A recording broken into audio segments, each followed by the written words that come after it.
നമ്മളെല്ലാവരും സ്നേഹാദരങ്ങളോടെ ദാസേട്ടൻ എന്ന് വിളിക്കുന്ന കാട്ടാശ്ശേരി ജോസഫ് യേശുദാസ്,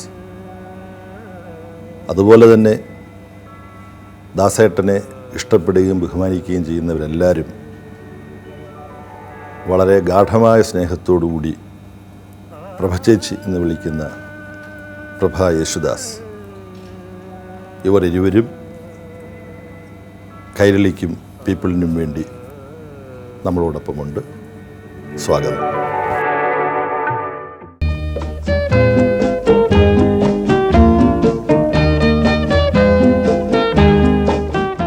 അക്ഷരം ക്ഷരമല്ലാത്തത്, നശിക്കാത്തത് എന്നാണ് അർത്ഥം പറയുന്നത്. അക്ഷരങ്ങൾക്കും വാക്കുകൾക്കും പകർന്നു കൊടുക്കാൻ കഴിയാത്ത അർത്ഥവും ആശയവും അനുഭൂതികളും സംഗീതത്തിന് പകർന്നു കൊടുക്കാൻ കഴിയും. ദാസേട്ടൻ്റെ ഭാഷയിൽ ദാസേട്ടന് സംഗീതമാണ് ദൈവം. ദൈവത്തിന് ഇങ്ങനൊരു നിർവചനം മഹാത്മാഗാന്ധി നൽകിയിട്ടുണ്ട്. സത്യമാണ് ഈശ്വരൻ എന്നാണ് മഹാത്മജി പറഞ്ഞിട്ടുള്ളത്. ദാസേട്ടൻ മഹാത്മജിയിൽ നിന്ന് പ്രചോദനം ഉൾക്കൊണ്ടുകൊണ്ടാണോ എന്നറിഞ്ഞുകൂടാ. അദ്ദേഹത്തിന് സത്യം സംഗീതമാണ്, സംഗീതമാണ് ഈശ്വരൻ. മലയാളികളെ സംബന്ധിച്ചിടത്തോളവും സംഗീതത്തെക്കുറിച്ച് അറിയാവുന്നവർക്കും എല്ലാം ദാസേട്ടൻ സംഗീതത്തിൻ്റെ പ്രതീകമാണ്. അവർക്ക് സംഗീതത്തിൻ്റെ നിർവചനം ദാസേട്ടനാണ്. ദൈവത്തിൻ്റെ സ്വന്തം നാട് എന്ന് കേൾവി കേട്ട കൈരളിയിൽ, മലയാളക്കരയിൽ ദൈവത്തിൻ്റേതായ ഒരു പ്രഭാ പരിവേഷത്തോടു കൂടിയാണ് ദാസേട്ടനെ നോക്കിക്കാണുന്നത് എന്നുള്ളൊരു യാഥാർത്ഥ്യമാണ്. ഈ പരിവേഷം ദാസേട്ടനൊരു ഭാരമായിട്ട് എപ്പോഴെങ്കിലും അനുഭവപ്പെട്ടിട്ടുണ്ടോ എന്നുള്ളതാണ് ഞാൻ ആദ്യമായിട്ട് അറിയാൻ. വാസ്തവത്തിൽ സംഗീതം എന്നുള്ളത് പറഞ്ഞു കഴിഞ്ഞു, സംഗീതം എന്താണെന്നുള്ളത്. ഇപ്പം ഞാൻ ഇനി അതിലേക്ക് കിടക്കുന്നില്ല. കാരണം അത് എത്രത്തോളം ഭാരമുള്ളതാണെന്നുള്ളത് ഞാൻ ഓരോ നിമിഷവും തൂക്കിക്കൊണ്ടിരിക്കുക, അളന്നുകൊണ്ടിരിക്കുന്ന ഒരു വ്യക്തിയാണ്, വിദ്യാർത്ഥി എന്നുള്ളതുകൊണ്ട്. അപ്പോൾ എനിക്കൊരു ഭാരമായിട്ട് തോന്നുന്ന സംഗീതം മാത്രമേ ഉള്ളൂ, മറ്റൊന്നുമില്ല. കാരണം എന്നെ ഈ നിലയിലാക്കി തീർത്ത ഒരുപാട് ആളുകളുണ്ട്. അവരെ അകന്നു നിന്നവരുണ്ട്, അടുത്ത് നിന്നവരുണ്ട്, അടുത്ത് നിന്നിട്ട് അടുത്തല്ലാതെ ഭാവിക്കുന്നവർ, അകന്നു നിന്നിട്ട് അടുത്താണെന്ന് ഭാവിക്കുന്നവർ. അപ്പോൾ ഇവരൊക്കെ ഞാൻ വളരെയറ്റം അങ്ങേയറ്റം അവരോട് എനിക്ക് കടപ്പാടുണ്ട്. കാരണം എന്നെ ഇത്രയും കാലം വളർത്തിയത് അവരാണ്. അതിനൊരു ചെറിയൊരു അനുഭവം കൂടിയുണ്ട് എനിക്ക്. ഞാൻ വാസ്തവത്തിൽ അപ്രിഷ്യേറ്റ് ചെയ്യുന്ന ബേബിയുടെ താടിയുടെ നിറവും മുടിയിലുള്ള നിറവും അവശിഷ്ട മുടി അല്ലല്ല, അതുപോലെ ഞാനൊന്ന് ഭാവിച്ചു എന്ന് അനുകരിച്ചു എന്ന് പറയാം. അനുകരിച്ചതല്ല എന്നും പറയാം. കാരണം എന്തിനാണ് ഇങ്ങനെ നമുക്ക് അല്പമെങ്കിലും ഒന്ന് വെള്ളയ്ക്കൊരു ഒരു ഭാഗം കുറച്ച് കറുപ്പുണ്ടല്ലോ എന്നുള്ളത് മനസ്സിനകത്തൊരു മനസാക്ഷിക്ക് വിരോധമായിട്ട് തോന്നിയതുകൊണ്ടായിരിക്കും. കുറച്ച് കാലത്തേക്കൊന്ന് അതിൽ നിന്ന് വിരമിച്ച് നോക്കി ഞാൻ. അപ്പോൾ പ്രത്യേകിച്ച് എന്നെ ഉണർത്തിയത് ഞാൻ തന്നെയാണ് ഉണർന്നത്. ഉണർന്നതെന്ന് പറയുമ്പോൾ ഉറങ്ങിക്കിടന്നതെന്നൊക്കെ അർത്ഥം വരാമെങ്കിലും ഉണർന്നത് ഞാൻ തന്നെയാണ്. കാരണം എനിക്ക് കിട്ടിയിരുന്ന ഒരു സത്യത്തിൻ്റെയോ അല്ലെങ്കിൽ ആത്മാർത്ഥതയുടെയോ വലിയൊരു വൈബ്രേഷൻ എന്തോ കുറയുന്നത് പോലെ എനിക്ക് തോന്നി. കാരണം ഒരുപാട് ആളുകൾ ദുഃഖിച്ചുകൊണ്ട് എനിക്കൊരുപാട് മെസ്സേജും ഒരുപാട് ലെറ്ററുകളും എന്നെ ഏതെല്ലാം തരത്തിൽ അറിയിക്കാവോ, ഇത് ഞങ്ങൾക്ക് കാണാൻ വയ്യ എന്ന്.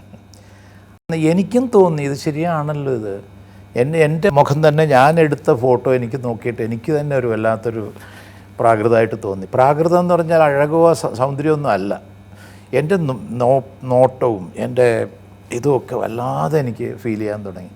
അപ്പോൾ എനിക്ക് ഈ സംഗീതത്തിനോട് പോലും ഇങ്ങനെ എന്തോന്ന് പിന്നെ ഇനി എന്നുള്ള ഒരു തോന്നൽ അത് എനിക്ക് സഹിച്ചില്ല. ഇതൊക്കെ കൂടിയാണ് ഞാൻ രണ്ടാമത് പിന്നെയും ഈ വേഷം കെട്ടിയിരിക്കുന്നത് എന്നുള്ളത് പറയാൻ വേണ്ടി പറയാം. പിന്നെ ഒന്ന് എൻ്റെ മുഖ്യമായിട്ട് എൻ്റെ കൊച്ചുമോള് ഈ ഒരു ചെറിയൊരു ഫോട്ടോ അവിടെ ഇരിപ്പുണ്ട്. അതാണ് അവൾ കൊച്ചിലേ മുതലേ പോയി തൊടുക, നീന്താൻ തുടങ്ങിയപ്പോഴും ഒക്കെ പോയി തൊടുന്നത്. അതിനുവേണ്ടി താഴെ വെച്ച് കൊടുത്തിട്ടുണ്ട്. ചെറിയ രാഗാലാപനമൊക്കെ നടത്തി തുടങ്ങിയെന്ന് അതൊക്കെ ഉണ്ട്. അപ്പോൾ ഇവള് പറഞ്ഞ് എൻ്റെ അപ്പപ്പ ഇതാണ്, ഈ അപ്പപ്പ വയസ്സായിപ്പോയി എന്ന് പറഞ്ഞു. അത് കേട്ടപ്പോൾ എനിക്ക് വാസ്തവത്തിൽ കുറച്ചുകൂടി വിഷമമായി. എനിക്ക് തോന്നുന്നു ദാസേട്ടൻ വലിയൊരു സത്യമാണ് ഇതിലൂടെ വെളിപ്പെട്ടത്. ദാസേട്ടൻ്റെ മാത്രമല്ല, ഇപ്പോൾ ദാസേട്ടൻ വലിയൊരു സമൂഹത്തിൻ്റെയാണ്, സംഗീത ലോകത്തിൻ്റെതാണ്. പ്രഭചേച്ചിയുടെയും മാത്രമല്ല. എനിക്ക് തോന്നുന്നു ദാസേട്ടൻ്റെ ഒന്നാമത്തെ ഭാര്യ സംഗീതമാണ്. ദാസേട്ടൻ പലതവണ ഞാനത് തുറന്നു പറഞ്ഞിട്ടുള്ളതാണ്. അല്ലേ അതൊരു ഇവിടെയും എതിർപ്പില്ല. കാരണം എന്താണെന്ന് വെച്ചാൽ അതിൽ അസൂയപ്പെടേണ്ട കാര്യമില്ല. ആ സംഗീതത്തിനൊരു രൂപമില്ല, അതിനൊരു തൊട്ടടുത്തിരിക്കുകയോ അല്ലെങ്കിൽ അകന്നിരിക്കുകയോ എങ്ങനെ വേണമെങ്കിലും ആവാമല്ലോ. മൂന്നാമതൊരു ഭാര്യ വരാത്തിടത്തോളം കാലം പ്രശ്നമൊന്നുമില്ല, ഒന്നും രണ്ടുമായിട്ട് നിൽക്കുന്നിടത്തോളം. എന്റെ സ്വപ്നത്തിൻ താമര പൊയ്കയിൽ വന്നിറങ്ങിയ രൂപവതി, നീലത്താമര മിഴികൾ തുറന്നു നിന്നെ നോക്കി നിന്നു, ചൈത്രം നിന്റെ നീരാട്ടു കണ്ടു നിന്നു.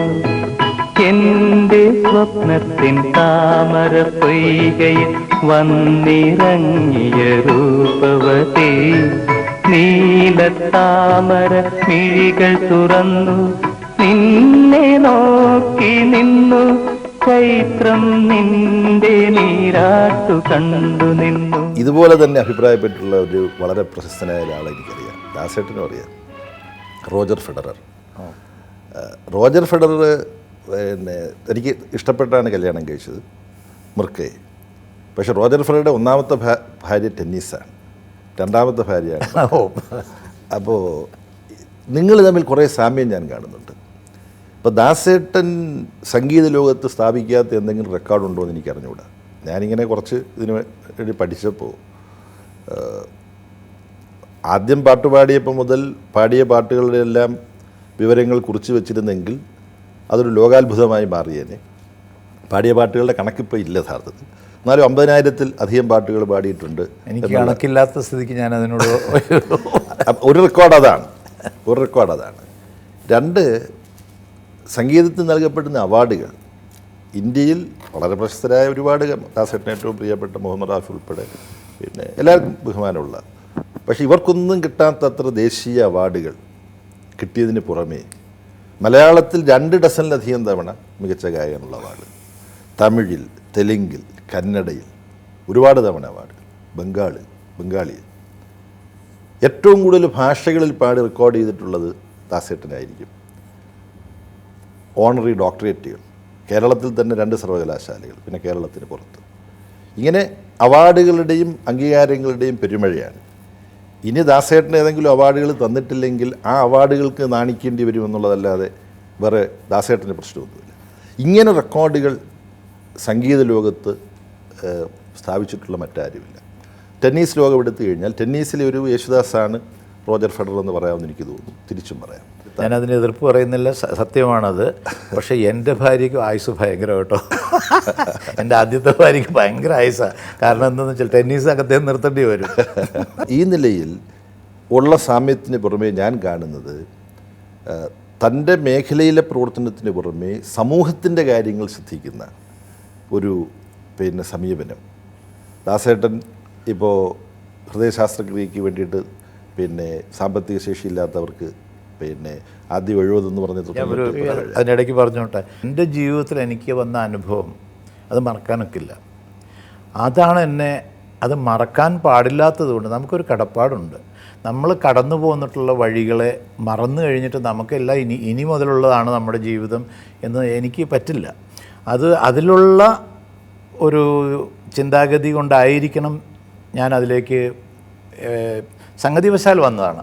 കാരണം എൻ്റെ 70ാമത്തെ വയസ്സ് ആഘോഷിക്കണമെന്ന് കുറേ ഫ്രണ്ട്സും എല്ലാവരും കൂടി പറഞ്ഞപ്പോൾ എന്നാൽ ഒരു കാര്യം ചെയ്യാം, നമുക്ക് 70 പാവപ്പെട്ട, അതായത് ജെനുവിൻ ചിൽഡ്രൻ്റെ ഹാർട്ട് ഓപ്പറേഷൻ ചെയ്യാം, അതിന് നിങ്ങൾ ആരെങ്കിലും. അപ്പോൾ ഉടനെ ഇവർ ലയൺസ് ക്ലബ്ബും അതിലുള്ള മെമ്പേഴ്സും എല്ലാം കൂടി ചാടി. ഞാൻ പറഞ്ഞു ഇങ്ങനെ എടുത്ത് ചാടരുത്, ഇതിനൊരുപാട് കണ്ടീഷൻസ് ഉണ്ട് എന്ന് പറഞ്ഞാണ് ഇത് തുടങ്ങിയത്. ഇത് തുടങ്ങിയിട്ട് ഞങ്ങൾ 337 ഹാർട്ട് ഓപ്പറേഷൻ ചെയ്യാനൊത്തു. ഇതൊരു അഡ്വർടൈസ്മെൻറ്റിന് പറയണതല്ല. ഒരു സത്യമുണ്ട്. ഈ സത്യം എന്ന് പറഞ്ഞപ്പോൾ ഗാന്ധിജി പറഞ്ഞതുപോലെ ആ സത്യം എന്ന് പറഞ്ഞ ദൈവത്തെ നമ്മൾ മുൻനിർത്തിയാൽ ഇവിടെ നമുക്ക് എന്തും സാധിക്കാനൊക്കെ എന്നുള്ളതിൻ്റെ ഒരു തെളിവാണത്. കാരണം ഒരുപാട് ആദ്യത്തെ ഞങ്ങൾക്ക് കോൺട്രിബ്യൂട്ട് ചെയ്തത് 4 പാവപ്പെട്ട കുട്ടികളാണ്. അവർ വെറും നമുക്ക് ഇപ്പോഴൊക്കെ നമ്മൾ അവിടെ ഇരുന്ന് കുറച്ച് നേരം മുൻപേ കാപ്പി കുടിച്ചതുപോലെ അവർ കൊണ്ടുവന്ന് തരുന്ന ആ സപ്ലയേഴ്സ് പറയുന്ന ആ കുട്ടികൾ 4 പേരാണ് 1000 രൂപ ഞാൻ ആദ്യമായിട്ട് എൻ്റെ ഇതിൽ പറഞ്ഞത് കേട്ടിട്ട് അവർ 4 പേരും കൂടി അവർക്ക് കിട്ടിയ ഈ ചില്ലറ പൈസ കൊണ്ട് 1000 രൂപ. ഞാൻ പറഞ്ഞു തീർച്ചയായിട്ടും ഇത് സക്സസ് ആയിരിക്കും, ഇതിന് നമ്മൾ കിടന്ന് ഓടേണ്ട ആവശ്യമില്ല എന്ന് പറഞ്ഞിട്ട് ആ തുടക്കം തന്നെ അങ്ങനെയായിരുന്നു. ഒരു കഥ പറയാം, ഈ പുല്ലാങ്കുഴലിൻ കഥ പറയാം.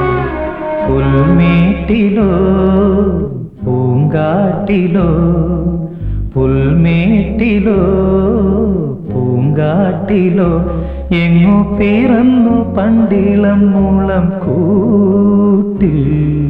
ഈ 337 പിള്ളേരുടെയും ആ ഓപ്പറേഷൻ നടന്നത് എൻ്റെ ഒരു കഴിവ് മാത്രമല്ല. അതിനകത്ത് ഒരുപാട് ആളുകൾ അതിനെ സഹായിച്ചിട്ടുണ്ട്.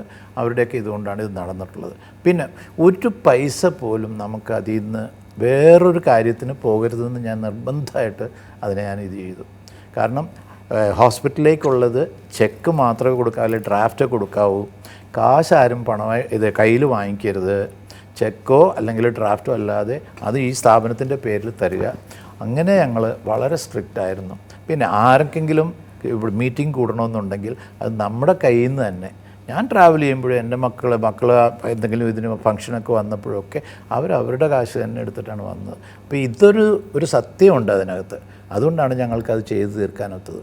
ഇപ്പോഴും ഞാനതിൽ നിന്ന് പിന്മാറി. എന്തെന്ന് വെച്ചാൽ വളരെ കഷ്ടപ്പാടാണ്. എൻ്റെ ആദ്യത്തെ ഭാര്യയെ നോക്കാനൊക്കുന്നില്ല.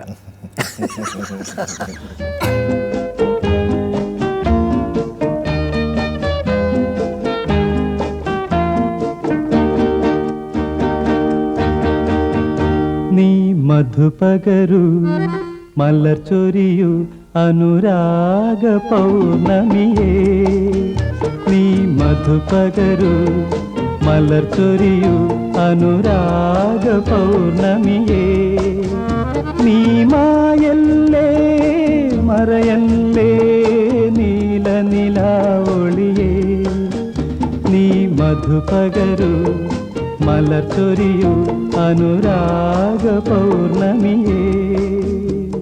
ദാസേട്ടനെ ആദ്യമായിട്ട് പ്രവചിച്ച് കാണുന്നത് എപ്പോഴാണ്? പ്രോഗ്രാംസിനൊക്കെ പോകുമ്പോൾ കാണാറുള്ളത്. എന്നാലും ആദ്യമായിട്ട് ദാസേട്ടനെ നേരിട്ട് കാണുന്നത് ഏതെങ്കിലും ദാസേട്ടൻ്റെ ഒരു പരിപാടി കേൾക്കാൻ പോയിട്ടുള്ള കാഴ്ചയാണോ അതോ മറ്റേതെങ്കിലും? അല്ല, പ്രോഗ്രാംസിന് ഇങ്ങനെ കാണും, പിന്നെ പാട്ടുകൾ കേൾക്കും. അങ്ങനെ ഭയങ്കര. അപ്പം എൻ്റെ അങ്കിളും ദാസും മദ്രാസിൽ വെച്ച് ഉള്ള പരിചയമുണ്ട്. അപ്പം എൻ്റെ അടുത്ത് ഇങ്ങനെ പറഞ്ഞു, എനിക്ക് നല്ലതായിട്ട് അറിയാമെന്ന് പറഞ്ഞു. പിന്നെ ഞാൻ അങ്കിളിനെ വെറുതെ വിട്ടിട്ടില്ല, അങ്കിളിൻ്റെ പുറകെ നടന്ന്. അപ്പം ഞാൻ 9th സ്റ്റാൻഡേർഡ് 10th സ്റ്റാൻഡേർഡിൽ പഠിക്കുന്ന സമയത്ത് കുറേ എപ്പോഴും ഉപദ്രവിച്ചുകൊണ്ടിരിക്കുകയാണ്. പിന്നെ നിവൃത്തിയില്ലാതെ പിന്നെ ദാസിനെ വിളിച്ചു ഒരു പ്രാവശ്യം. ഒരു സെൻറ്റ് ജോസഫ് സ്കൂളിൻ്റെ ഒരു പ്രോഗ്രാം വന്നു. അപ്പോൾ ഞാൻ മറ്റൊരു പ്രോഗ്രാമിന് വന്നപ്പോൾ അദ്ദേഹം മീറ്റ് ചെയ്ത് വന്ന് വിളിച്ച് ഫോണിൽ സംസാരിച്ച് പറഞ്ഞു, ഈ സെൻറ്റ് ജോസഫിൻ്റെ പ്രോഗ്രാം വരും, അപ്പം ഞാൻ വരാമെന്ന് പറഞ്ഞു. അപ്പോൾ ഇങ്ങനെ എൻ്റെ നീസ് ഇങ്ങനെ വലിയ ആഗ്രഹമാണ് കാണണം എന്നൊക്കെ പറഞ്ഞു. അങ്ങനെ ആ പ്രോഗ്രാം വന്നപ്പോൾ വരാമെന്ന് പറഞ്ഞു. റിഹേഴ്സൽ സമയത്ത് അവിടെ ചെന്ന് വിളിച്ചുകൊണ്ട് വന്നു. അപ്പോൾ വീട്ടിൽ വന്നു. എനിക്ക് വാസ്തവത്തിൽ ആ സമയത്ത് എൻ്റെ കടപ്പാട് പി ഭാസ്കരൻ സാറിനോടും ബാബുരാജിനോടും, പാവാട പ്രായത്തിൽ നിന്ന് ഞാൻ ഒരു പാവാടയും ഇതൊക്കെ എടുത്തുണ്ട്. അങ്ങനെയാണ് വന്നത്. ഏത് ക്ലാസ്സിലായിരുന്നു പ്രഭ ചേച്ചി? 10th. 10ാം ക്ലാസ്. പാട്ട് കച്ചേരിയുള്ള സ്ഥലങ്ങളിലൊക്കെ പ്രഭ ചേച്ചി? ഞാൻ അതിനു മുമ്പ് എൻ്റെ ഫാദർ അപ്പോൾ ഈ ഇതൊക്കെ എല്ലാവരും എല്ലാ പ്രോഗ്രാമിനും വന്ന് ടിക്കറ്റൊക്കെ കൊടുത്ത് മേടിക്കായിരുന്നു. അപ്പോൾ എല്ലാത്തിനും ഞങ്ങൾ ഒരു ദാസിന് എനിക്ക് തോന്നുന്നു ഒരു 24 കല്യാണത്തിന് മുമ്പ് 24 25 പ്രോഗ്രാം നടന്നിട്ടുണ്ട് ട്രിവാൻഡ്രത്ത്. അതിലൊന്ന് ജയിലിലായിരുന്നു, അപ്പോൾ അതിന് പോകാൻ പറ്റിയില്ല. പിന്നെ ഒന്നൊരു അമ്പലത്തിൻ്റെ അകത്തായിരുന്നു, അപ്പോൾ അതിനും പോയി. 2 ഒഴിച്ച് ബാക്കിയെല്ലാം ഒരു വിധത്തെല്ലാം. പിന്നെ ഒരു കല്യാണത്തിന് ഏതാണ്ട് വന്നിരുന്നു, അത് ഒഴിച്ച് ബാക്കിയെല്ലാം കണ്ടിട്ടുണ്ട്. പ്രഭ ചേച്ചി പിന്നെ സദസ്സിലുണ്ടെങ്കിൽ പാടുന്ന പാട്ടിൽ ഒക്കെ അതിൻ്റെ സെലക്ഷനിലൊക്കെ ദാസേട്ടനൊരു പ്രത്യേക ശ്രദ്ധ ചെലുത്താറുണ്ട്. പിന്നെ നോക്കിയൊക്കെ നേരത്തെ പറഞ്ഞ പാവാട പ്രായത്തിൽ എന്ന് പറയുന്ന പാട്ട് പിന്നെ പ്രഭ ചേച്ചി ഇരുന്നോ പാടിയിട്ടുണ്ടോ എപ്പോഴെങ്കിലും? പരിചയപ്പെട്ട പിന്നെ പാടുമ്പോ ഒക്കെ നോക്കാറുണ്ട്. മറ്റേ അന്ന് നിന്റെ നുണക്കുഴി എന്ന് പറഞ്ഞിട്ടൊരു പാട്ടുണ്ടല്ലോ ഭാസ്കരൻ മാസ്റ്ററിന്. ഇതെല്ലാം ഇപ്പൊ പ്രഭയ്ക്ക് വേണ്ടി പാടി എന്നോട് പറഞ്ഞിട്ട് ഇത് ചെയ്യാൻ. അന്നു നിന്റെ നുണക്കുഴി തെളിഞ്ഞിട്ടില്ല, അന്നു നിന്റെ കവിളിത്ര ചുമന്നിട്ടില്ല, പൊട്ടുകുത്താൻ അറിയില്ല, കണ്ണെഴുതാൻ അറിയില്ല, കെട്ടും പൊട്ടും തിരിയാത്ത പാവാടക്കാരി, ഒരു തൊട്ടാൽ വാടി കരളുള്ള പാവാടക്കാരി. പക്ഷേ ഇതെല്ലാം ഒത്തുവന്നു ആ കാലത്താണ് ഈ പാട്ടുകളെല്ലാം. എൻ്റെ ജീവിതത്തിലുള്ള പാട്ടുകളൊക്കെ എൻ്റെ ജീവിതത്തിൽ എടുത്തു നോക്കാമെങ്കിൽ ഒരുപാട് അതിൻ്റെ അടിയൊഴുക്ക് നോക്കുമ്പോഴേക്കും അതുമായിട്ട് വളരെ ബന്ധമുണ്ട്. നിങ്ങൾ തമ്മിലുള്ള ജീവിതം കെട്ടിപ്പടുത്തതിൽ ആരാണ് മുൻകൈ എടുത്തത് അതറിയണ്ടേ? അതിപ്പം ജീവിതം രണ്ടുപേരും കൂടെ. എന്നാലും ഈ ഒരു ആശയം ആദ്യം ആരാണ് മറ്റൊരാളോട് പറഞ്ഞത്? അല്ല, ആരും പറഞ്ഞൊന്നുമില്ല. It's happened. ലൈക്ക് ഞങ്ങളാരും അങ്ങനെ ഇതായിട്ടൊന്നും ഇങ്ങനെ കണ്ട് എനിക്ക് തോന്നി അതായി കൊള്ളാം, തിരക്കിയിട്ടില്ല, നമുക്ക് പറ്റിയ ആളായിരിക്കും എന്നുള്ളത്. എനിക്ക് പ്രത്യേകിച്ച് അന്ന് എനിക്ക് മുടിയോട് ഭയങ്കര ഇഷ്ടമാണ്. നല്ല നല്ല മുടിയാണ്. എന്നെ കണ്ടിട്ടല്ല, മുടി മുടി എനിക്ക് വലിയ വീക്ക്നെസ്സാണ്. കാരണം അത് പ്രത്യേകിച്ച് ഞാൻ അത് രണ്ടായിട്ട് പിന്നിട്ട് ഇത് എന്തുകൊണ്ടാണെന്ന് എനിക്കറിയില്ല അതിനെപ്പറ്റി. അല്ല എൻ്റെ വീട്ടിലോ അല്ലെങ്കിൽ മറ്റുള്ള ആരെയോ കണ്ടിട്ടോ അങ്ങനെയൊന്നുമില്ല. പക്ഷേ അത് ഒരുപാട് ഇതുണ്ടായിരുന്നു. അത് എന്തോ കാർകുന്തൽ പൂവിനെന്തിന് വാസന തേയില എന്നുള്ള പാട്ട് ഇതിനകത്ത് വല്ല സ്വാധീനമുണ്ടോ? അങ്ങനെ.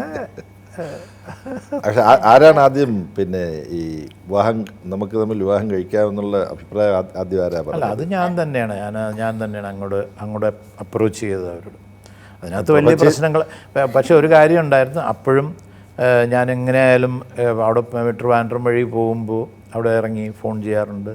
ഫോൺ ചെയ്ത് അപ്പോഴേക്കും എന്നാൽ പോലും ഞങ്ങൾ രണ്ടുപേരും ഒരു തീരുമാനം എടുത്ത് 2 കുടുംബങ്ങളും തമ്മിലുള്ള ഇതല്ലാതെ നമ്മളെ ഇഷ്ടത്തിന് അങ്ങോട്ട് ഇറങ്ങിപ്പോവുക, ഇതൊക്കെ ഒരു മാനസിക ചിട്ട എനിക്കുണ്ടായിരുന്നു, അവൾക്കുണ്ടായിരുന്നു.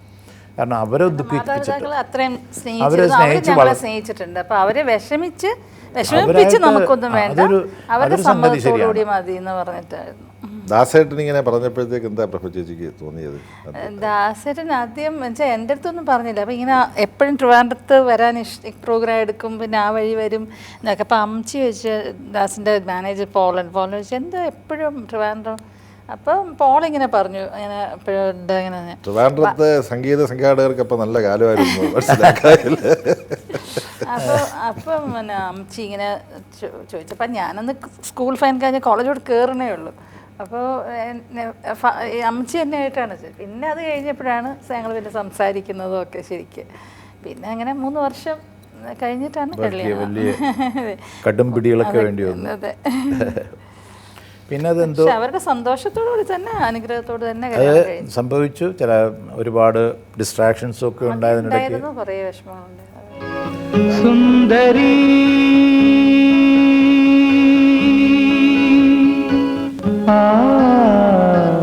സുന്ദരി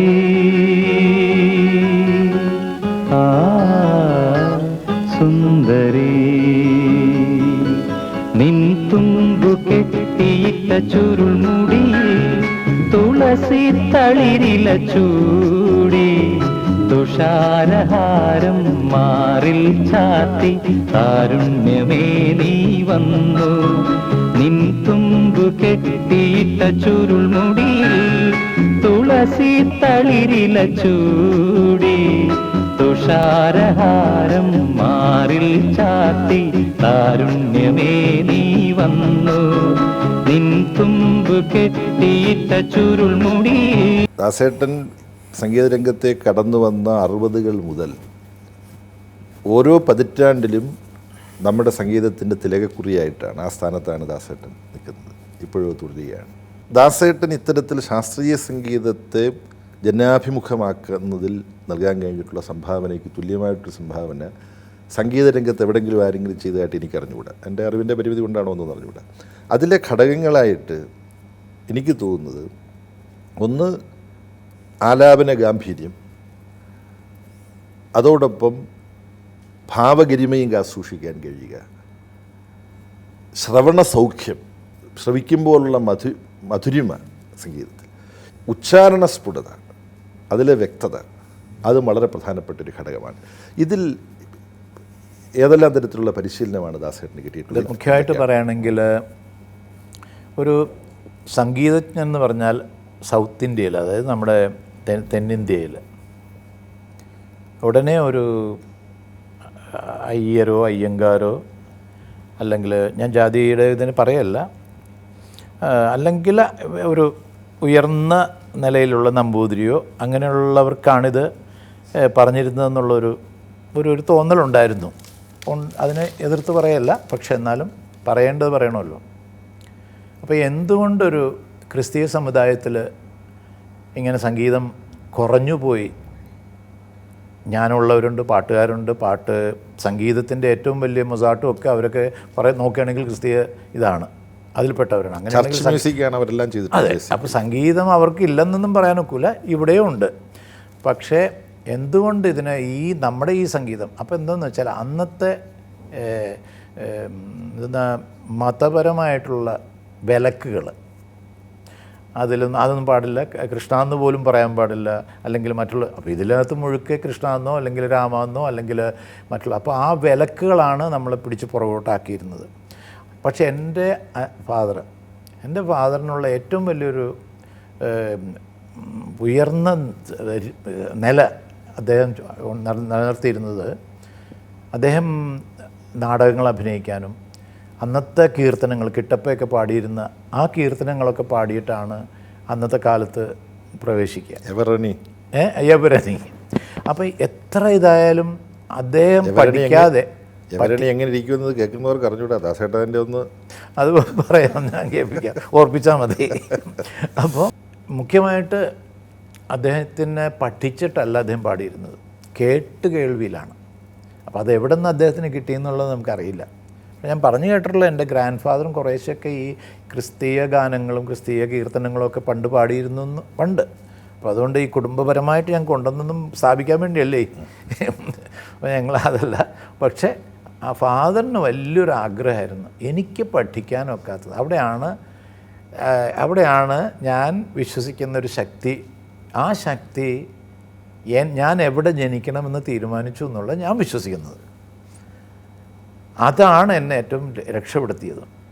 കാരണം ഒരുപാട് ഡിസ്ട്രാക്ഷൻസ്, സംഗീതം പഠിക്കരുത്, ഈവൻ കുറച്ച് എൻ്റെ അമ്മ പോലും എതിർത്തിരുന്നു.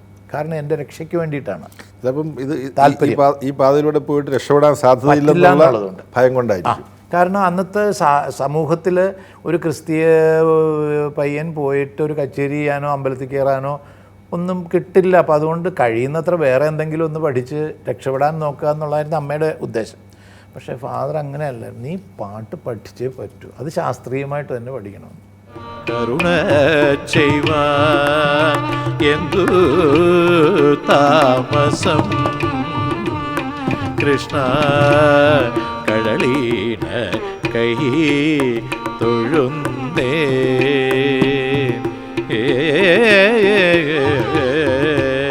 കരുണ ചെയ്വാൻ എന്തു താമസം കൃഷ്ണ കടലീണ കൈ തൊഴുന്നേ. പിന്നെ ഒന്ന് ഈ അക്ഷരശുദ്ധിക്ക് വേണ്ടിയിട്ട്, കാരണം അദ്ദേഹത്തിന് പറ്റിയ ഇത് തന്നെ നികർത്തിയതാണ് അദ്ദേഹം എന്നുള്ളതാണ് ഞാൻ മനസ്സിലാക്കുന്നത്. കാരണം കൊച്ചി ഭാഷ വളരെ നല്ലതാണ്. അത് അവിടുത്തെ ആളുകൾക്ക് അത് വളരെ ഉയർന്ന നിലവാരമാണ്. പക്ഷേ ശാസ്ത്രീയമായിട്ട് നമ്മൾ നോക്കുമ്പോഴേക്കും ശുദ്ധത വളരെ കുറവാണ്. അത് തെറ്റായിട്ട് വിചാരിക്കരുത്. ഞാൻ അവിടുത്തെ ആളാണ്. എൻ്റെ ഇപ്പോഴത്തെ കൂട്ടുകാരോട് പോയി സംസാരിക്കുമ്പോൾ ഞാൻ ഉടനെ ആ കൊച്ചി ഭാഷയിലോട്ടാകും. ആ ഡയലക്റ്റിൽ ഓരോ സ്ഥലത്ത് അവിടുത്തെ ഫീല് അത് തിരുവനന്തപുരത്തിനും തൃശ്ശൂരിനും എല്ലാ സ്ഥലത്തിനും അങ്ങോട്ട് കയറി അവരുമായിട്ട് അങ്ങോട്ട് കഴിയുമ്പോൾ ഞാൻ മറന്ന് ഈ പിടിയും വലിയൊക്കെ അങ്ങ് നിർന്നിട്ട് ശുദ്ധതയൊക്കെ അങ്ങോട്ട് മാറ്റിയിട്ട് അവരിവിടെ പോടാടുന്നു എന്തെന്ന് ആങ്ങിയോ എന്ന് പറഞ്ഞിട്ട് അങ്ങനെയാവും. അപ്പോൾ അത് വേറെ കാര്യം.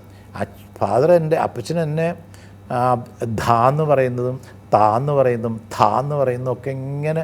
അപ്പോൾ അമ്മ പറയാറുണ്ട്, അതേ കാലത്ത് എണീറ്റിട്ട് എനിക്ക് അടുക്കളയിൽ ജോലിയുണ്ട്, നിങ്ങളൊന്ന് പഠിപ്പിക്കണം. അത് വേറെ ആ പഠിപ്പിക്കുന്നത് പോലും ഇപ്പോഴും ഞാൻ ഓർക്കണം. അപ്പം ഠ എന്ന് പറയാൻ പഠിപ്പിക്കുന്നതെന്ന് പറയാറുള്ളൂ സാധാരണ. ആ പഠിപ്പിക്കുക എന്ന് പറയുന്ന അതിനാ ഫോഴ്സ് കൊടുത്തതൊക്കെ. കാരണം അദ്ദേഹം തിരുവനന്തപുരത്തേക്ക് മധ്യ തിരുവിതാംകൂറിലേക്ക് പോയപ്പോൾ മനസ്സിലായി ഡ്രാമയിലുള്ളവരൊക്കെ മിക്കവാറും തിരുവനന്തപുരം അല്ലെങ്കിൽ മാവേലിക്കര ഇങ്ങനെയുള്ള അവരുടെ ശുദ്ധമായിട്ടുള്ള ഡയലോഗ് പ്രസൻറ്റേഷൻ കേട്ട് കഴിഞ്ഞപ്പോൾ ഇദ്ദേഹം തിരുത്തിയേ പറ്റുമെന്ന് ഇദ്ദേഹത്തിന് തോന്നി. ഒരുപാട് കഷ്ടപ്പെട്ടിട്ടാണ്. അതായത് നമുക്കിപ്പോഴും കേട്ട എൻ്റെ ഫാദർ പാടിയിട്ടുള്ള ഒരു പാട്ട് ഇപ്പോഴും എനിക്ക് ഓർമ്മ വരിക, മഹേശ ഇങ്ങനെ ആ ഷാ എന്നുള്ളതിൻ്റെ അകാരം ഇങ്ങനെ നീർത്തി പിടിച്ചേക്കാം. വാസ്തവത്തിൽ അത് അത്രയും വേണ്ട. മഹേശ മായമോ അത്രയ്ക്ക് ശുദ്ധമാക്കി കളഞ്ഞു. അത് അന്നത്തെ രീതി. അപ്പോൾ അതിൻ്റെ ഒരു ചെറിയൊരു ഭാഗം ഞാൻ അഡാപ്റ്റ് ചെയ്തപ്പോൾ എനിക്ക് ഒരുപാട് ഗുണങ്ങളുണ്ടായി. അപ്പോൾ എൻ്റെ എല്ലാത്തിനും കാരണക്കാരൻ എൻ്റെ അപ്പച്ചനാണ്. അപ്പച്ചന് എന്നെ ഒരു പുത്രനാക്കാനും അല്ലെങ്കിൽ അപ്പച്ചനെ അപ്പച്ചനെ കിട്ടിയത് കൊണ്ടും അങ്ങോട്ടും ഇങ്ങോട്ടും വളരെ കടപ്പെട്ടതായിട്ടാണ് എനിക്ക് തോന്നുന്നത്. കാരണം എന്താ വെച്ചാൽ ഈശ്വരൻ തന്നെ നിശ്ചയിച്ചിട്ട് ആ കുടുംബത്തിൽ കൊണ്ടിട്ടത്. പ്രതിബന്ധങ്ങൾ ഒക്കെ വെല്ലുവിളികളായിട്ട് കണ്ട് മറികടക്കുന്നതിൽ ദാസേട്ടന് ജീവിതത്തിൽ തുടർച്ചയായിട്ട് ഒരു നിശ്ചയദാർഢ്യം കണ്ടിട്ടുണ്ട്. 16-17 വയസ്സുള്ളപ്പം പിന്നെ പറ്റുവരെയുള്ള കടയിൽ ഭക്ഷണം കഴിച്ചുകൊണ്ടിരിക്കും. ഇല്ല, അങ്ങനെ അതൊക്കെയാണ് നമ്മൾ ചിലതൊക്കെ കൂടുതലൊക്കെ വേണ്ടാതൊക്കെ. കാരണം എന്തെന്ന് വെച്ചാൽ ഞാൻ തന്നെ തീരുമാനിച്ചതാണ്. ഒന്ന് തൃപ്പൂണിത്തുറയിലൊരു സ്വാമിയുണ്ട് പോറ്റി. അത് ഒരിക്കലും പറഞ്ഞിട്ടില്ല. പക്ഷെ എൻ്റെ മനസാക്ഷിക്ക് കാശ് കൊടുക്കാതെ അങ്ങോട്ട് പോകുന്നത് ശരിയല്ലല്ലോ എന്നുള്ളതുകൊണ്ട് ഒതുങ്ങിയിട്ട് എൻ്റെ കൂട്ടുകാരൻ്റെ റൂമിൽ ചന്ദ്രോത്ഭവൻ, അദ്ദേഹത്തിന് തെങ്ങും അതുമൊക്കെ ഉണ്ട്. കുറച്ച് പ്രായം കൂടുതലായിട്ട് പോലും കാശിൻ്റെ ഇതുകൊണ്ട് സാങ്ഷൻ വാങ്ങിച്ചിട്ട് പാട്ട് പഠിക്കാൻ കോളേജിൽ ചേർന്ന ആളാണ്. അപ്പോൾ ഞങ്ങൾ അദ്ദേഹത്തിന് മുതലാളിയായിട്ടാണ് വെച്ചിരിക്കുന്നത്. മുതലാളി ഞാൻ പൊക്കിക്കഴിഞ്ഞിട്ടുണ്ടെങ്കിൽ ഞങ്ങൾക്ക് നല്ല കോഴിമുട്ടയും ഇതുമൊക്കെ വാങ്ങിച്ചു തരും. അപ്പോൾ ഇപ്പോഴും ഉണ്ട് അദ്ദേഹം. ഞാനും എൻ്റെ ഗോവിന്ദൻകുട്ടി എന്ന് പറഞ്ഞിട്ടൊരു ഫ്രണ്ടുണ്ട്. അപ്പോൾ ഞങ്ങൾ രണ്ടുപേരും കൂടി പതുക്കെ ചേട്ടാ നമുക്കൊന്ന് പോയി കഴിക്കട്ടെ എന്തെങ്കിലുമൊക്കെ എന്നൊക്കെ പറഞ്ഞ് ഞങ്ങളൊക്കെ പോയി. അപ്പോൾ വാടാ ഇതുങ്ങളെ കൊണ്ട് തോറ്റു എന്നൊക്കെ പറയും. എന്നാലും ഇങ്ങനെ. പക്ഷേ എന്തൊക്കെ ആയാലും ആ പോറ്റി സാറിനെ എനിക്ക് മറക്കാനൊക്കെ ഇല്ല. കാരണം അത്രയ്ക്ക് അത് വരട്ടടോ കൊണ്ടുവന്ന് അത് പിന്നെ തന്നാൽ മതി എന്നൊക്കെ പറയും. അതുപോലെ തന്നെ മോഡൽ കേഫ് എന്ന് പറഞ്ഞിട്ട് തിരുവനന്തപുരത്ത് അതിപ്പോഴില്ല. അതൊരു വലിയൊരു ദുഃഖം എനിക്കുള്ളത് പറയാതിരിക്കാൻ വയ്യ. കാരണം എന്താണെന്ന് വെച്ചാൽ ആ മോഡൽ സ്കൂൾ ഇടിച്ച് ആ റോഡൊക്കെ എന്തൊക്കെ ഇത് ചെയ്യാൻ വേണ്ടി ആ ഹോട്ടൽ തന്നെ നശിപ്പിച്ചിട്ട് ആ കുടുംബം തന്നെ ഇല്ലാതായിട്ടുണ്ട്.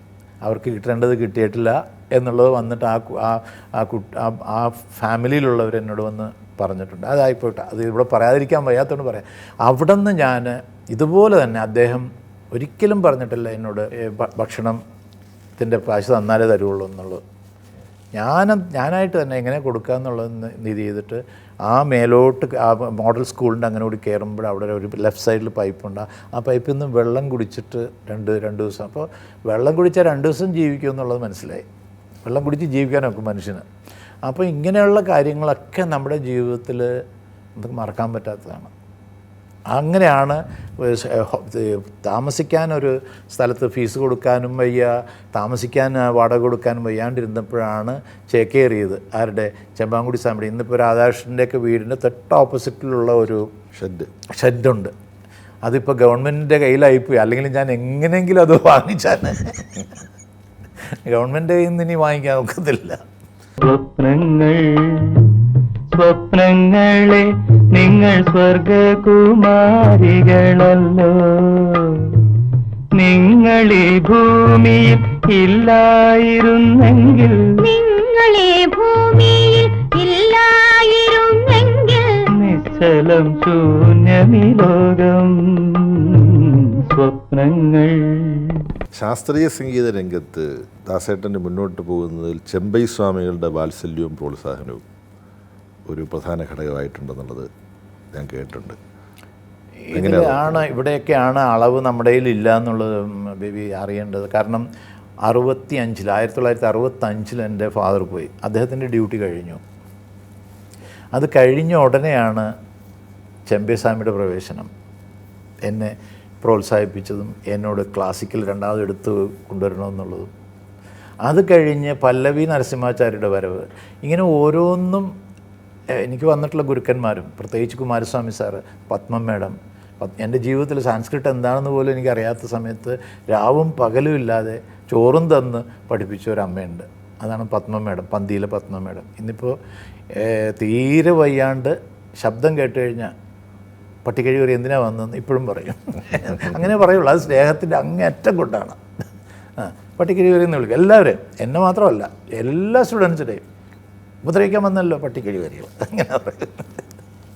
പൊൽത്തിങ്കൾ കല പൊട്ടു തൊട്ട ഹിമവൽ ശൈലാഗ്രശൃംഗത്തിൽ വെൺകൊറ്റ പൂങ്കുട പോൽ വിടർന്ന വിമലാകാശാന്തരംഗങ്ങളിൽ നൃത്യധൂർജടി ഹസ്തമാർന്ന തുടി തന്നുത്താളടും രവം തത്വത്തിൻ പൊരുളാലപിപ്പു മധുരം സത്യം ശിവം സുന്ദരം.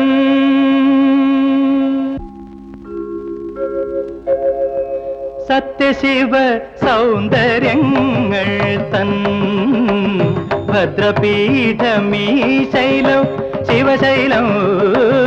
സത്യശിവ സൗന്ദര്യങ്ങൾ തൻ ഭദ്രപീഠമീ ശൈലം ശിവശൈലം. സത്യശിവ സൗന്ദര്യം. ഉദയായിൽ പാടാൻ വേണ്ടിയിട്ട് ആദ്യം പിന്നെ നിർദ്ദേശിക്കുമ്പോൾ നേമരാജയൊക്കെ വളരെ മേധാവിത്വം പുലർത്തിയിരിക്കുന്ന ഒരു ഘട്ടമാണ്.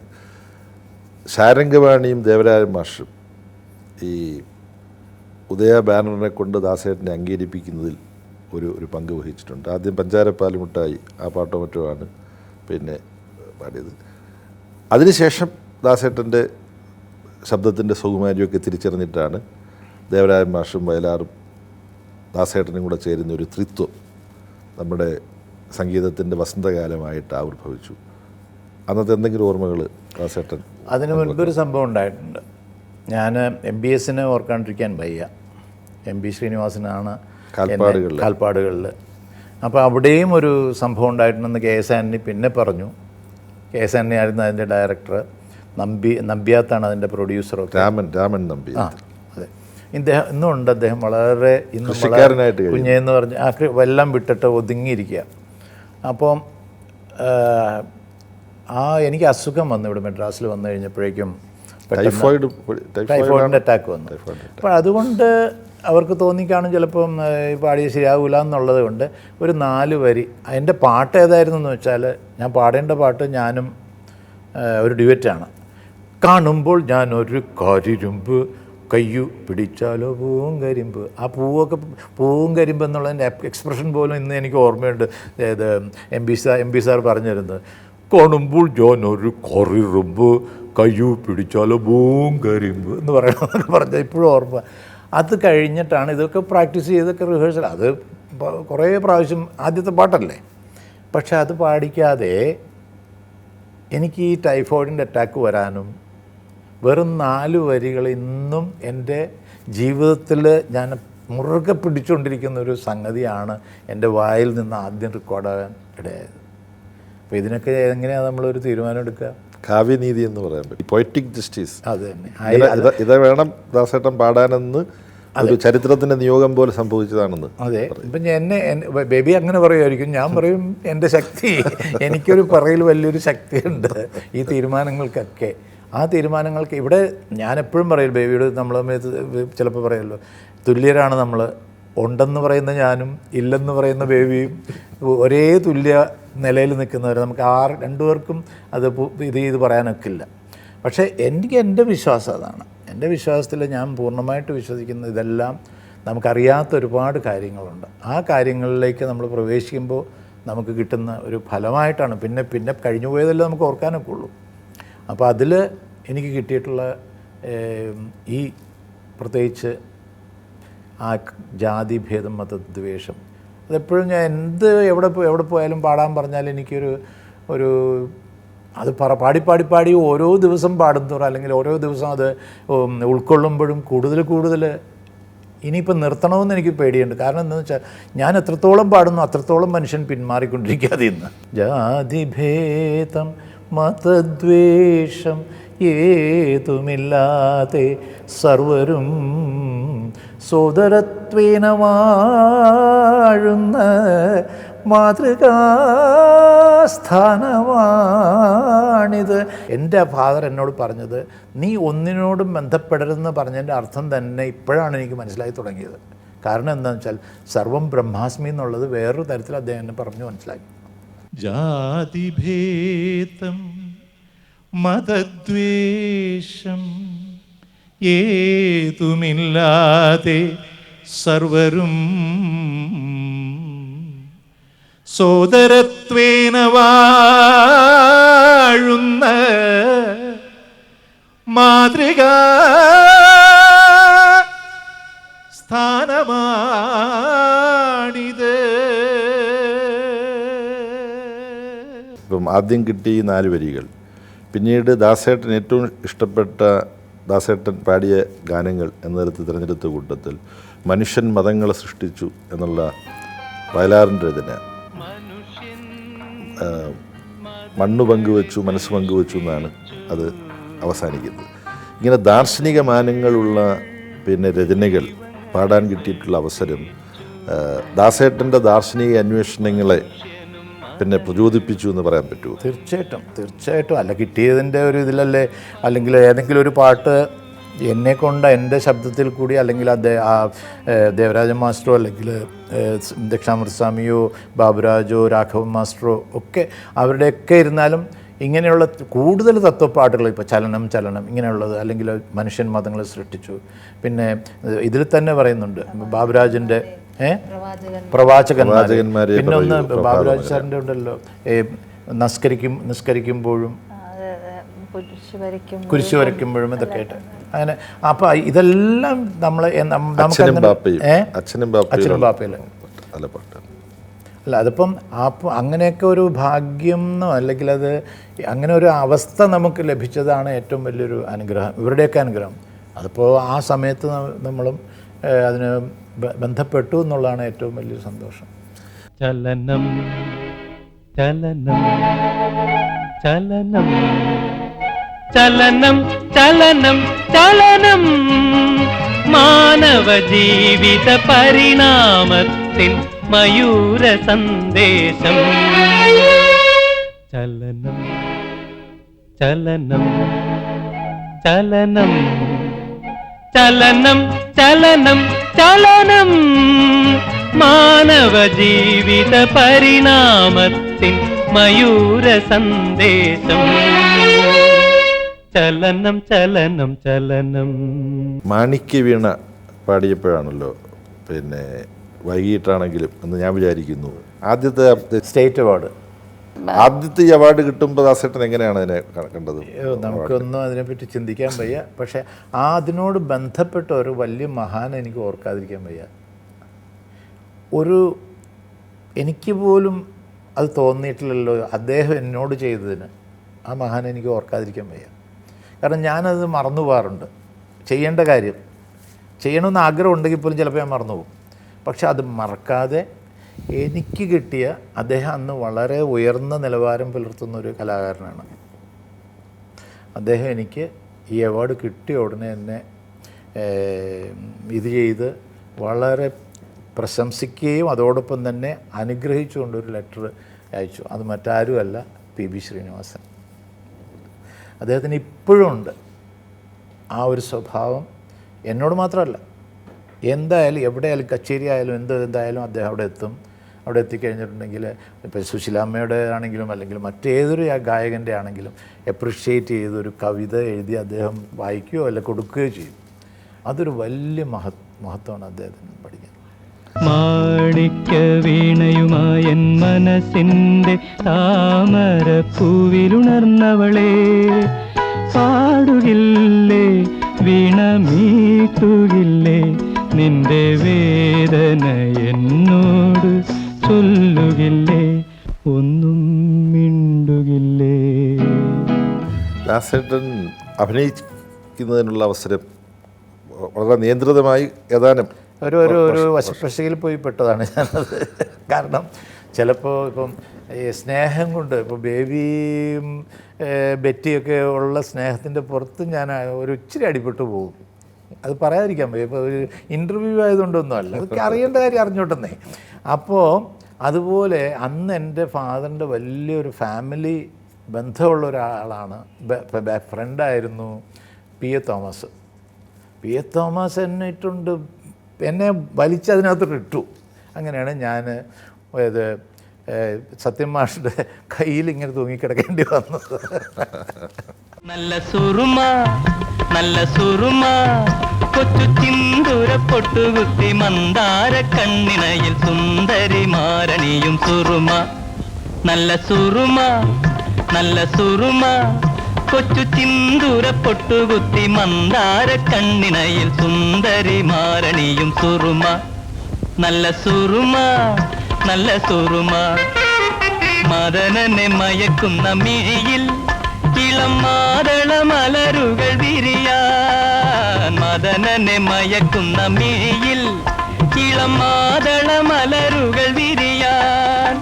മുന്നിലെത്തും പുരുഷന്റെ കണ്ണുകെട്ടി ഞൊടിക്കുള്ളിൽ പെണ്ണുകെട്ട നടത്തിക്കും സുറുമ. നല്ല സുറുമ നല്ല സുറുമ. ദാസേട്ടൻ യഥാർത്ഥത്തിൽ സത്യൻ മുതൽ പ്രേം നസീർ, മധു, ഇങ്ങനെ നമ്മുടെ പ്രസിദ്ധരായ ഒരുപാട് താരങ്ങൾ, അവരെല്ലാം പാട്ട് പാടുമ്പോൾ ദാസേട്ടൻ്റെ ശബ്ദത്തിലാണ് പാടിയിരുന്നത്. എന്നാൽ ദാസേട്ടൻ അവരുടെ സവിശേഷതകൾ കണക്കിലെടുത്തുകൊണ്ട് അവരുടേതെന്ന് തോന്നിക്കുന്ന തരത്തിലാണ് ആ പാട്ട് റെൻഡർ ചെയ്തിട്ടുള്ളത്. അടുത്ത കാലത്ത് എൻ്റെ സുഹൃത്തായിട്ടുള്ളൊരു കഥാകൃത്ത് ദാസേട്ടനെ ഞാൻ പരിചയപ്പെടുത്തി കോഴിക്കോട്, ഒരു സുഭാഷ് ചന്ദ്രൻ എന്ന് പറയും, മലയാളത്തിലെ പുതിയ തലമുറയിലെ വളരെ പ്രഗത്ഭനായ ഒരു എഴുത്തുകാരനാണ്. അദ്ദേഹം നടത്തിയിട്ടുള്ളൊരു നിരീക്ഷണം, നമ്മുടെ പ്രിയപ്പെട്ട ഗാനഗന്ധർവൻ ദാസേട്ടൻ്റെ സവിശേഷത 7 or 8 മഹാഗായകന്മാർ അദ്ദേഹത്തിലുണ്ട്, ഒരു ഗായകനല്ല. എനിക്കത് വളരെ ശരിയാണെന്ന് അത് പലപ്പോഴും ഞാൻ ചിന്തിച്ചിട്ടുള്ളതാണെങ്കിൽ പോലും ഇത്ര സൂക്ഷ്മമായിട്ട് ഈ ആശയം ആവിഷ്കരിച്ചത് ആ കഥാകൃത്താണ്. അവരുടെ നിരീക്ഷണ പാഠവും കൊണ്ടായിരിക്കാം. ഒരു സിനിമയിലെ ദാസേട്ടൻ്റെ പാട്ടുകൾ, 2 സന്ദർഭങ്ങളിലുള്ള പാട്ടുകൾ, രണ്ടും വ്യത്യസ്തമാണ്. ഇത് എങ്ങനെയാണ് ദാസേട്ടന് ക്രമീകരിക്കാൻ പറ്റുന്നത്? ഇതിനകത്ത് ഇപ്പം ഒരു കാര്യമുണ്ട്, ചില തെറ്റിദ്ധാരണകളുണ്ട് ആളുകൾക്ക്. ശിവാജി ഗണേശന് വേണ്ടി പാടുമ്പോൾ സൗന്ദരരാജൻ സാറ് ശബ്ദം മാറ്റുന്നുണ്ടെന്നും, MGR വെച്ച് പാടുമ്പോൾ അല്ലെങ്കിൽ നസീർ സാറിന് പാടുമ്പോൾ ഞാൻ സത്യം മാഷ്ക്ക് പാടുമ്പോൾ അല്ലെങ്കിൽ മറ്റുള്ളവർക്ക് വേണ്ടി പാടുമ്പോൾ മാറ്റുന്നുണ്ടെന്നുള്ളത്.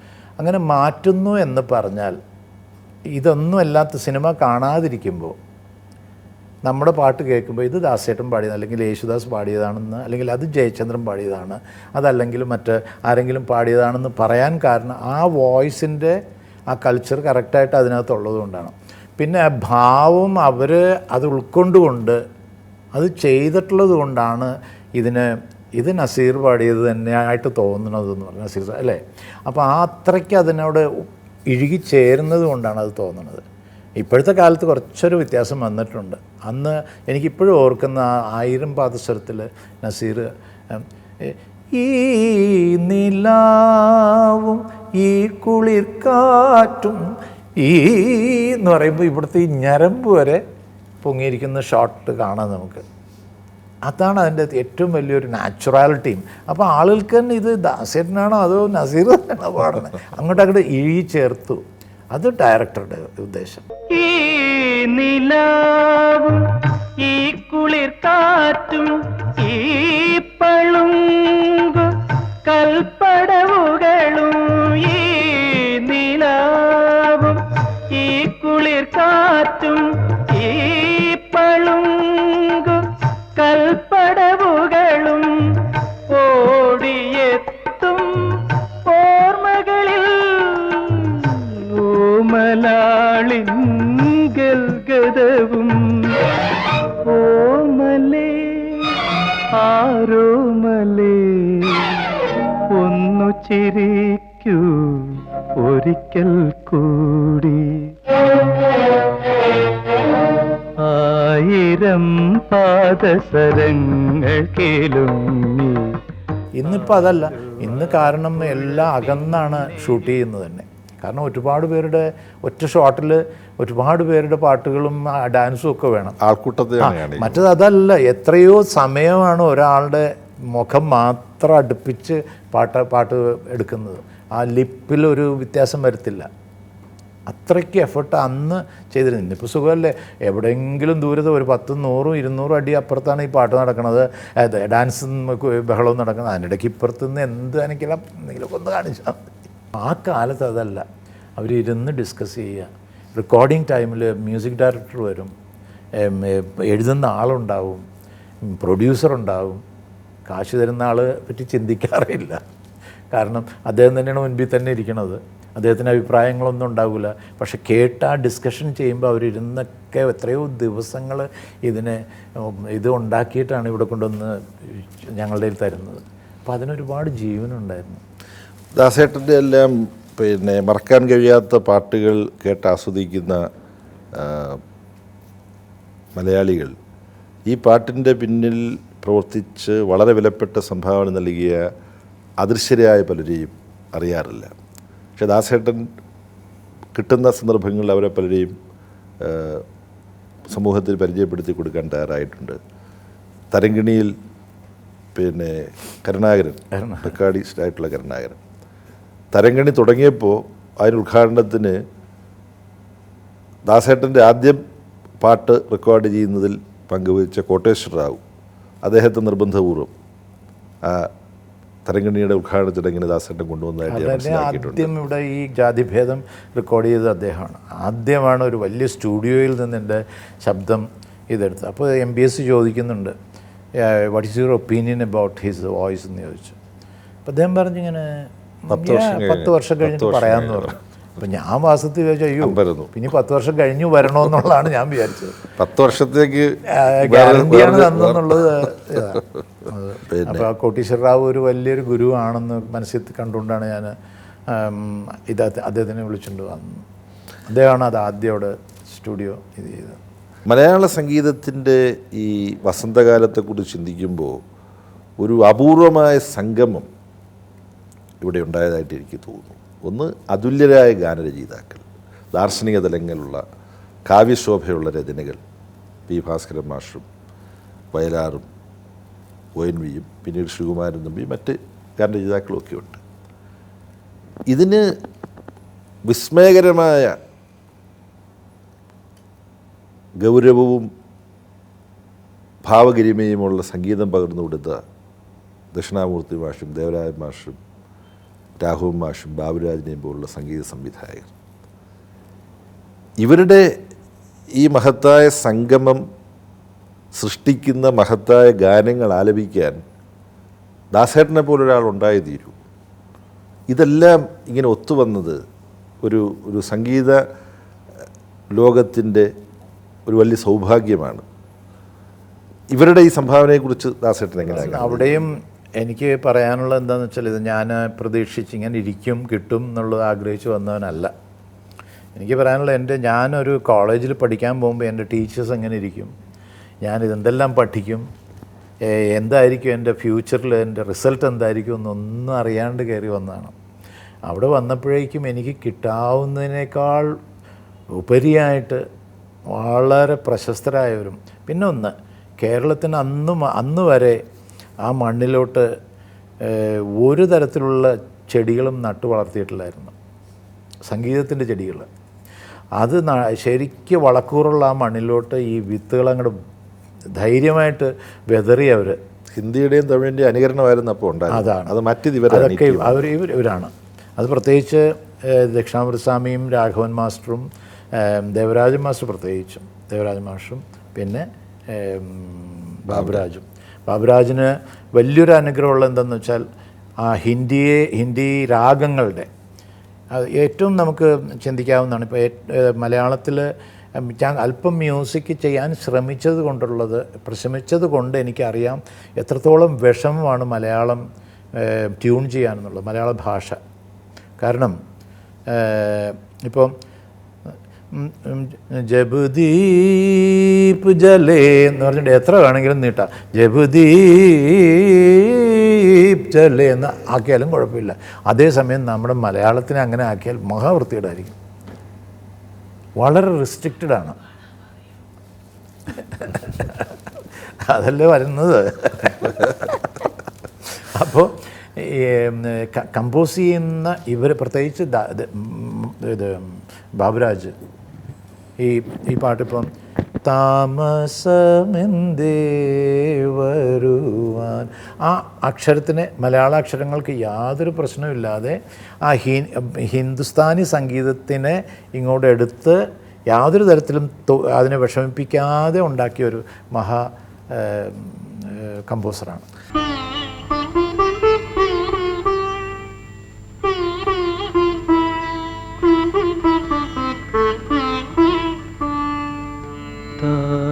താമസമെന്തേ വരുവാൻ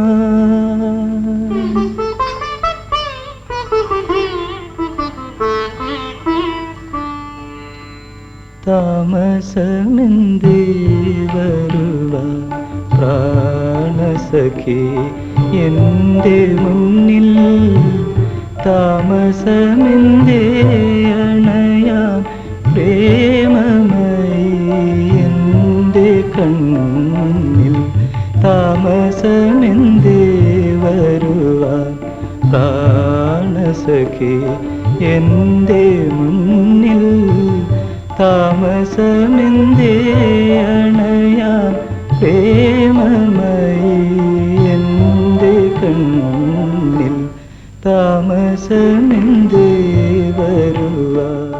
ബാബുരാജ് മാസ്റ്റർ ഹിന്ദുസ്ഥാനി ഉപകരണങ്ങൾ, ഉദാഹരണത്തിന് സാരംഗി നമുക്ക് പരിചയമുള്ള ഒന്നല്ല. ഒരു പുഷ്പം മാത്രമൻ പൂങ്കുലയിൽ നിർത്താം ഞാൻ എന്നുള്ള പാട്ട് ദാസേട്ടൻ്റെത് ഇന്ന് ഞാൻ കേട്ടതാണ്. അതിൽ സാരംഗി ഉപയോഗിച്ചിട്ടുണ്ടോ എന്ന് എനിക്ക് കേട്ടപ്പോൾ തോന്നി. ഒരു പുഷ്പം മാത്രമെൻ പൂങ്കുലയിൽ നിർത്താം ഞാൻ, ഒടുവിൽ നീ എത്തുമ്പോൾ ചൂടിക്കുവാൻ. ഒരു ഗാനം മാത്രമെൻ ഹൃദയത്തിൽ സൂക്ഷിക്കാം, ഒടുവിൽ നീ എത്തുമ്പോൾ ചെവിയിൽ മൂടാം. ഹിന്ദുസ്ഥാനി രാഗാധിഷ്ഠിതമായിട്ടുള്ള സംഗീതം ബാബുരാജ് മാഷാണ് ഏറ്റവും കൂടുതൽ കൊടുത്തത്. കൂടുതൽ ആ ഛായകൾ, അതായത് അതിൻ്റേതായ വിടാതെ അല്ലാത്തതൊക്കെ ഉണ്ടാക്കിയിട്ടുണ്ട്. പക്ഷെ എന്നാൽ പോലും ഇപ്പം എന്താണ് പ്രാണസഖി ഞാൻ വേറും, അപ്പം ആ ഞാൻ എന്നുള്ളതിന് ആകാരമൊക്കെ പ്രാണസഖി, അതിൽ പ്രാണസഖി ഞാൻ നല്ല എടുത്തത് കണ്ടോ. ആ ട്യൂൺ ചെയ്യാൻ അങ്ങനെ കിട്ടുള്ളൂ ചിലപ്പോൾ ചില ആളുകൾക്ക്. പ്രാണസഖി ഞാൻ വെറുമൊരു അങ്ങനെയും പാടാം. പക്ഷേ അത് നമ്മുടെ അതിൽ നിന്ന് അങ്ങേർക്ക് അതിൽ നിന്ന് പ്രാണസഖി ഞാൻ വെറുമൊരു പാമരനാം പാട്ടുകാരൻ. നമുക്ക് ഏറ്റവും എന്തൊരു വിശറി കൊണ്ട് വേണേൽ അദ്ദേഹം വിശറി എന്ന് പറഞ്ഞിട്ട് ഒരു കവിത എഴുതി കൊടുത്താൽ, അതായത് കവിത എന്ന് പറഞ്ഞാൽ വിശറിയാണ്, ജീവനില്ലാത്തതെന്ന് പറഞ്ഞാൽ അതിനെ കൊണ്ട് ആട്ടിക്കും. അതൊക്കെയാണ് അവരുടെ ആ 4 പേരുടെ എനിക്ക് കിട്ടിയ ഏറ്റവും വലിയ പ്രൊഫസേഴ്സ് എന്ന് പറയില്ല, ഹൈ ക്വാളിറ്റി പ്രൊഫസേഴ്സാണ് എനിക്ക് എന്നെ, അതായത് സ്വാമി പറഞ്ഞു തരുന്നത്. ഈ 4 പേരും അതെ പാട്ട് പറഞ്ഞു തന്നിട്ടാണ്. ഹൃദയ സരസിലെ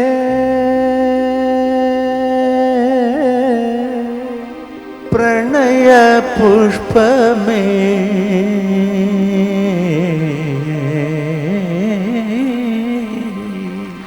പ്രണയ പുഷ്പമേ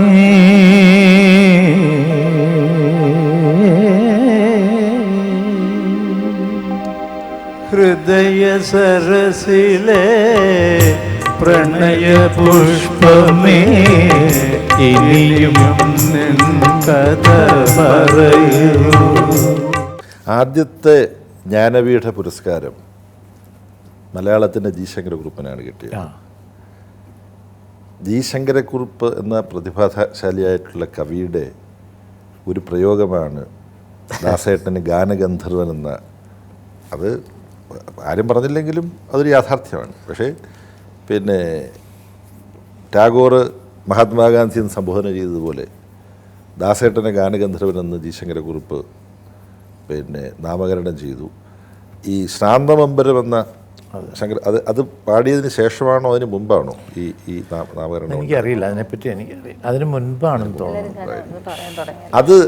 അത് ആലപിക്കുമ്പോൾ കവിയുമായിട്ട് സംസാരിക്കാനോ വല്ല അവസരം ഉണ്ടായിട്ടുണ്ടോ? ഇല്ല എനിക്ക് ഞാൻ അങ്ങോട്ട് അത്രയ്ക്കൊന്നും വളർന്നിട്ടില്ല എന്ന് തന്നെ പറയാം. ശ്രാന്തമംബരം നിദാഘോഷ്മള സ്വപ്നാക്രാന്തം, അത്രയ്ക്ക് ടഫായിട്ടുള്ള സാധനത്തിനാണ് സ്വാമി അങ്ങനെ എടുത്തിട്ട് ഇങ്ങനെ ഇട്ട് കളിച്ചത്.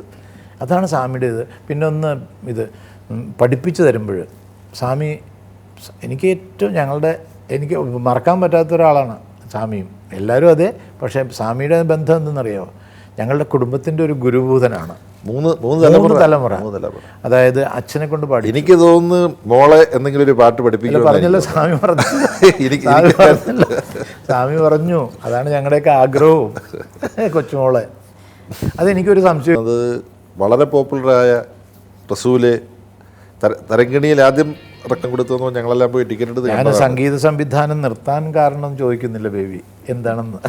അല്ല, ആ വിഷയത്തിലേക്ക് വന്നല്ലോ. അല്ല, ഞാൻ അവസാനമായപ്പോൾ ഞാൻ ഒരു പാട്ടുണ്ടാക്കിയെന്ന് വെച്ചാൽ അന്ന് വളരെ ഫേമസ് ആയിരുന്നു. ലോകം മുഴുക്കെ നമുക്ക് എവിടെ ഇരിക്കാൻ ഒക്കില്ല. ഒന്ന് ബാത്റൂമിൽ പോയാലും ഈ പാട്ട് തന്നെ കേൾക്കും. ഒന്ന് എവിടെയെങ്കിലും ഒരു പാട്ട് പഠിക്കാനിരുന്നൊക്കെ അത് തന്നെ ആയിരിക്കും. എന്ന് പറഞ്ഞിട്ട് ഈ ആപ്പ് ജൈസെ കൊയ്രെ തന്നി തന്നി തന്നോ എന്ന് പറഞ്ഞിട്ട് ഇങ്ങനെ അത് കേട്ടോണ്ടിരിക്കും. ഇത് കാതി കിടന്നുകൊണ്ട് ഇങ്ങനെ ഞാൻ എന്നാ വിചാരിച്ച് എല്ലാം ഇത് തന്നെ. ഒന്നൊരു കാര്യം ചെയ്ത് കളയാം, ഇതോടുകൂടി നിർത്താം. അതിൽ വേരിയേഷൻ വരുത്തിയിട്ട് അതെ. അത് വേറൊന്നും ചെയ്തില്ല. ആപ്പ് ജൈസെ കൊയ്രെ താന്നി തന്ന എന്നാണ് പാട്ട്. ഞാൻ അതിൻ്റെ അവരോഹണത്തിലെടുത്തു. തക്കിട മുണ്ടൻ താറാവേ തവിട്ട് മുണ്ടൻ താറ. ആ പാട്ട് അങ്ങോട്ട് കയറി ഹിറ്റായി. അപ്പോഴേക്കും ഞാൻ പറഞ്ഞു ഇനിയിപ്പം ഞാൻ എന്നെ കൊണ്ട് വയ്യ. നമ്മൾ സുഖമായിട്ട് ആ കാലത്ത് നല്ല ഒരുപാട് പാട്ടുകൾ പാടുക. അങ്ങനെയാണ് അതിന്ന് വിരമിക്കാൻ കാരണം.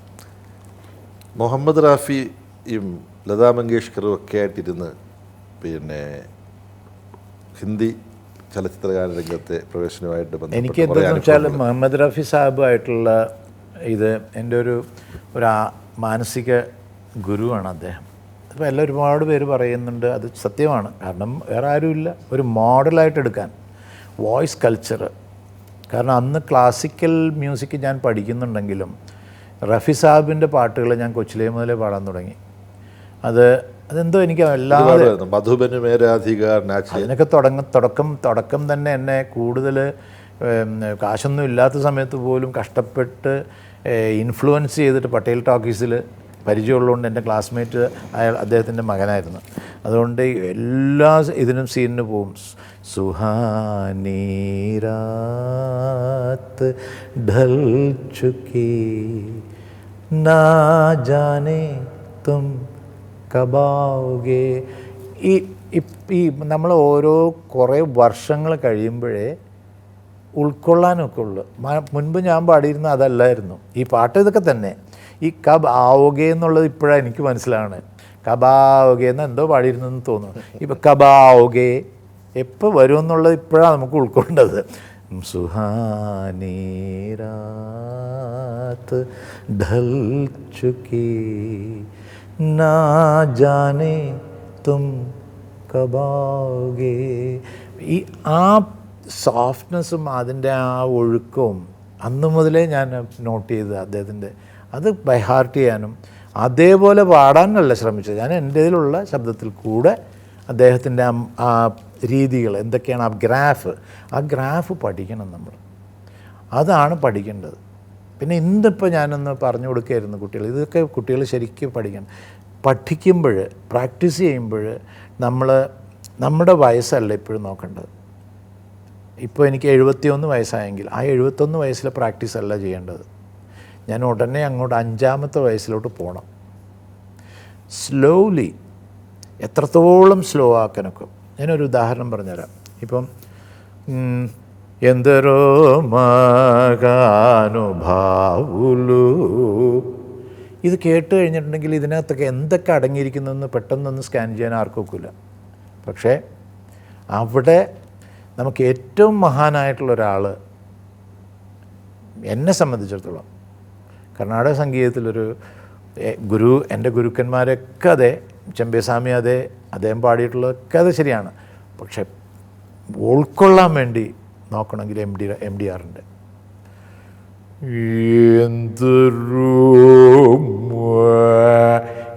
ഇത് തന്നെ ഞാൻ പാടിയത്. പക്ഷെ അത് ഫാസ്റ്റാണെന്ന് മാത്രമേ ഉള്ളൂ.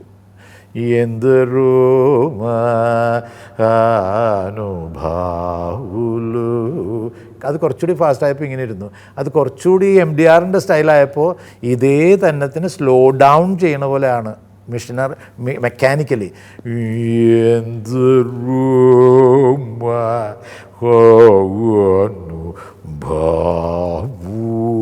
മഹാനുഭാവുലു, ഇത് നമ്മൾ ఎందరో മഹാനുഭാവുലു. അപ്പോൾ ഏറ്റവും പഠിക്കുമ്പോൾ നമ്മൾ സ്പീഡിൽ പ്രാക്ടീസ് ചെയ്യരുത്. മനോധർമ്മം രാമനാഥൻ ഉണ്ടാകണമെങ്കിൽ അല്ലേ, MDR എന്ന് പറഞ്ഞാൽ മനോധർമ്മം രാമനാഥൻ എന്നാണ് പറയാറ്. ഓ അത് ശരി. ദാസേട്ടൻ ഈ സാഗരശയന വിഭവ ദാസേട്ടൻ പിന്നെ അദ്ദേഹത്തിൻ്റെ ഒരുപാട് കേട്ടിട്ടുണ്ട്. ഞാൻ ശ്രീരാമൻ പാടുമ്പോൾ എല്ലാവരും ചോദിച്ചിട്ടുണ്ട് ഇത് MDR സാർ പഠിപ്പിച്ചാണോ എന്നൊക്കെ. എനിക്ക് എന്നെ പഠിപ്പിച്ചത് ഇത് ചെമ്മാങ്കുടി സ്വാമിയാണ്. ശ്രീരാമം, അപ്പോൾ ഞാൻ പാടുമ്പോഴേക്കും ഇദ്ദേഹത്തിന് ഓർമ്മ വരും എനിക്ക്. രവികുലഗന്ധി സോമം പാടിയാലും ഉടനെ അതങ്ങനെ വേണം നമുക്ക്. അതിനൊക്കെ ചില ആളുകൾ മാസ്റ്റർ ചെയ്ത് വെച്ചിട്ടുണ്ട്. അത് നമ്മൾ ഉൾക്കൊണ്ടേ പറ്റൂ. ഹിന്ദി ചലച്ചിത്ര രംഗത്ത് ഇന്നിപ്പം നമ്മളിങ്ങോട്ട് വരാൻ വേണ്ടി അവിടെ കാത്തിരിക്കുമ്പോൾ ഡൽഹിക്കാരനായിട്ടുള്ള ഖന്ന വന്ന് ദാസേട്ടൻ്റെ അടുത്ത് ഓട്ടോഗ്രാഫ് വാങ്ങിച്ച് അദ്ദേഹം കാറിനകത്ത് ദാസേട്ടൻ്റെ പാട്ട് കൊണ്ട് നടക്കുന്ന കാര്യം പെൻഡ്രൈവിൽ അതെല്ലാം പറഞ്ഞ് നമ്മൾ ഒരുമിച്ച് കേട്ടതാണ്. ഡൽഹി ജീവിച്ചിരുന്ന കാലത്ത് എനിക്കറിയാം. ഇങ്ങനെ ഹിന്ദിയിൽ റാഫി സാബൊക്കെ പാടിയതുപോലെ ദാസേട്ടനെ സംബന്ധിച്ചൊന്നും വരില്ല, എന്നാൽ പോലും റാഫി സാബിൻ്റെ കാലത്ത് ചിച്ചോറിലെ പാട്ടുകൾ, പിന്നെ സൽദ തന്നിട്ടുള്ള പാട്ടുകൾ, രവീന്ദ്രജൻ്റെ ആണ് ചിച്ചോറ്, ഇവരൊക്കെ തന്ന ഏറ്റവും മനോഹരമായ പാട്ടുകൾ ദാസേട്ടൻ പാടുകയും ഉഷാ ഖന്ന തന്നൊരു പാട്ടിനാണ് ദിൽക്കാ തുക്കഡെ, അതിനാണ് അവാർഡ് കിട്ടിയത്, ഫിലിംഫെയർ അവാർഡ് കിട്ടിയത്. പക്ഷെ ഞാൻ കേട്ടത് ദാസേട്ടൻ്റെ മര്യാദയെല്ലാം കൊണ്ട് ദാസേട്ടൻ ചിലപ്പോൾ എല്ലാം പറഞ്ഞില്ലെന്ന് വരും. എന്നാൽ പോലും സംഗീതവുമായി ബന്ധപ്പെട്ട് നിൽക്കുമ്പം ഈ കാലുഷ്യങ്ങളോ ആരെയെങ്കിലും അർഹരെ ഒഴിവാക്കി നിർത്തലോ ഒന്നും ഉണ്ടാകാൻ പാടില്ല. ദാസേട്ടന് തന്നെ നല്ല ഉദാഹരണമായിട്ടാണ് ഞാൻ കാണുന്നത്. ഉണ്ണിമേനോൻ രാഷ്ട്രീയക്കാർക്ക് അങ്ങനെ ഉണ്ടാവും. പക്ഷേ രാഷ്ട്രീയ രംഗത്തുള്ളതിനേക്കാൾ കുഴപ്പം ഇപ്പോൾ മറ്റു രംഗങ്ങളിലാണ് ഉള്ളത്. ഉണ്ണിമേനോൻ പാടിയ ഞങ്ങളൊക്കെ ഇപ്പുറത്തോട്ട് മാറി നോക്കുമ്പോൾ തോന്നുന്നു എന്തിനാ ഇവർ കിടന്നുണ്ട് ഈ കിടന്ന് ബഹളം ഉണ്ടാക്കുന്നത്. നല്ല കാര്യം ചെയ്യാൻ വേണ്ടി എല്ലാവരും കൂടി ചെയ്തുകൊണ്ട് ഞങ്ങളുടെ കുറവുകൊണ്ട് അറിവ് കുറവുകൊണ്ടായിരിക്കും ചോദിക്കുന്നത് കേട്ടോ. ദാസേട്ടൻ മോശം സ്വഭാവമുള്ളവർ എല്ലാ മേഖലയിലും ഉണ്ട്. അപ്പോൾ ഉണ്ണിമേനോൻ പാടി ട്രാക്ക് കേട്ടിട്ട് ഇനി ഞാനിത് പാടണ്ടെന്ന് പറഞ്ഞ് ദാസേട്ടൻ അത് റെക്കോർഡ് ചെയ്തിട്ടുള്ളതായിട്ട് എനിക്കറിയാം. ജയചന്ദ്രൻ പാടിയൊരെണ്ണം അംഗീകരിക്കാതെ അത് ട്രാക്കാണെന്നുള്ള മട്ടിൽ ദാസേട്ടനെ കൊണ്ട് പാടിക്കാൻ ശ്രമിച്ചപ്പോൾ ദാസേട്ടൻ ജയചന്ദ്രനോട് പറഞ്ഞു, നിങ്ങളിങ്ങനെ പാടിയത് പിന്നെ എന്നെ കൊണ്ട് പാടിക്കാൻ നിൽക്കുന്നുണ്ട്. ഞാനതിന് അപ്പോൾ ജയേന്ദ്രൻ പറഞ്ഞു അത് ദാസേട്ടൻ അത് പാടിക്കും, എനിക്ക് വിഷമമില്ലെന്ന് പറഞ്ഞപ്പോൾ ദാസേട്ടൻ പറഞ്ഞു അതല്ല, എനിക്ക് പ്രൊഫഷണൽ എത്തിക്സ് ഉണ്ടെന്ന്.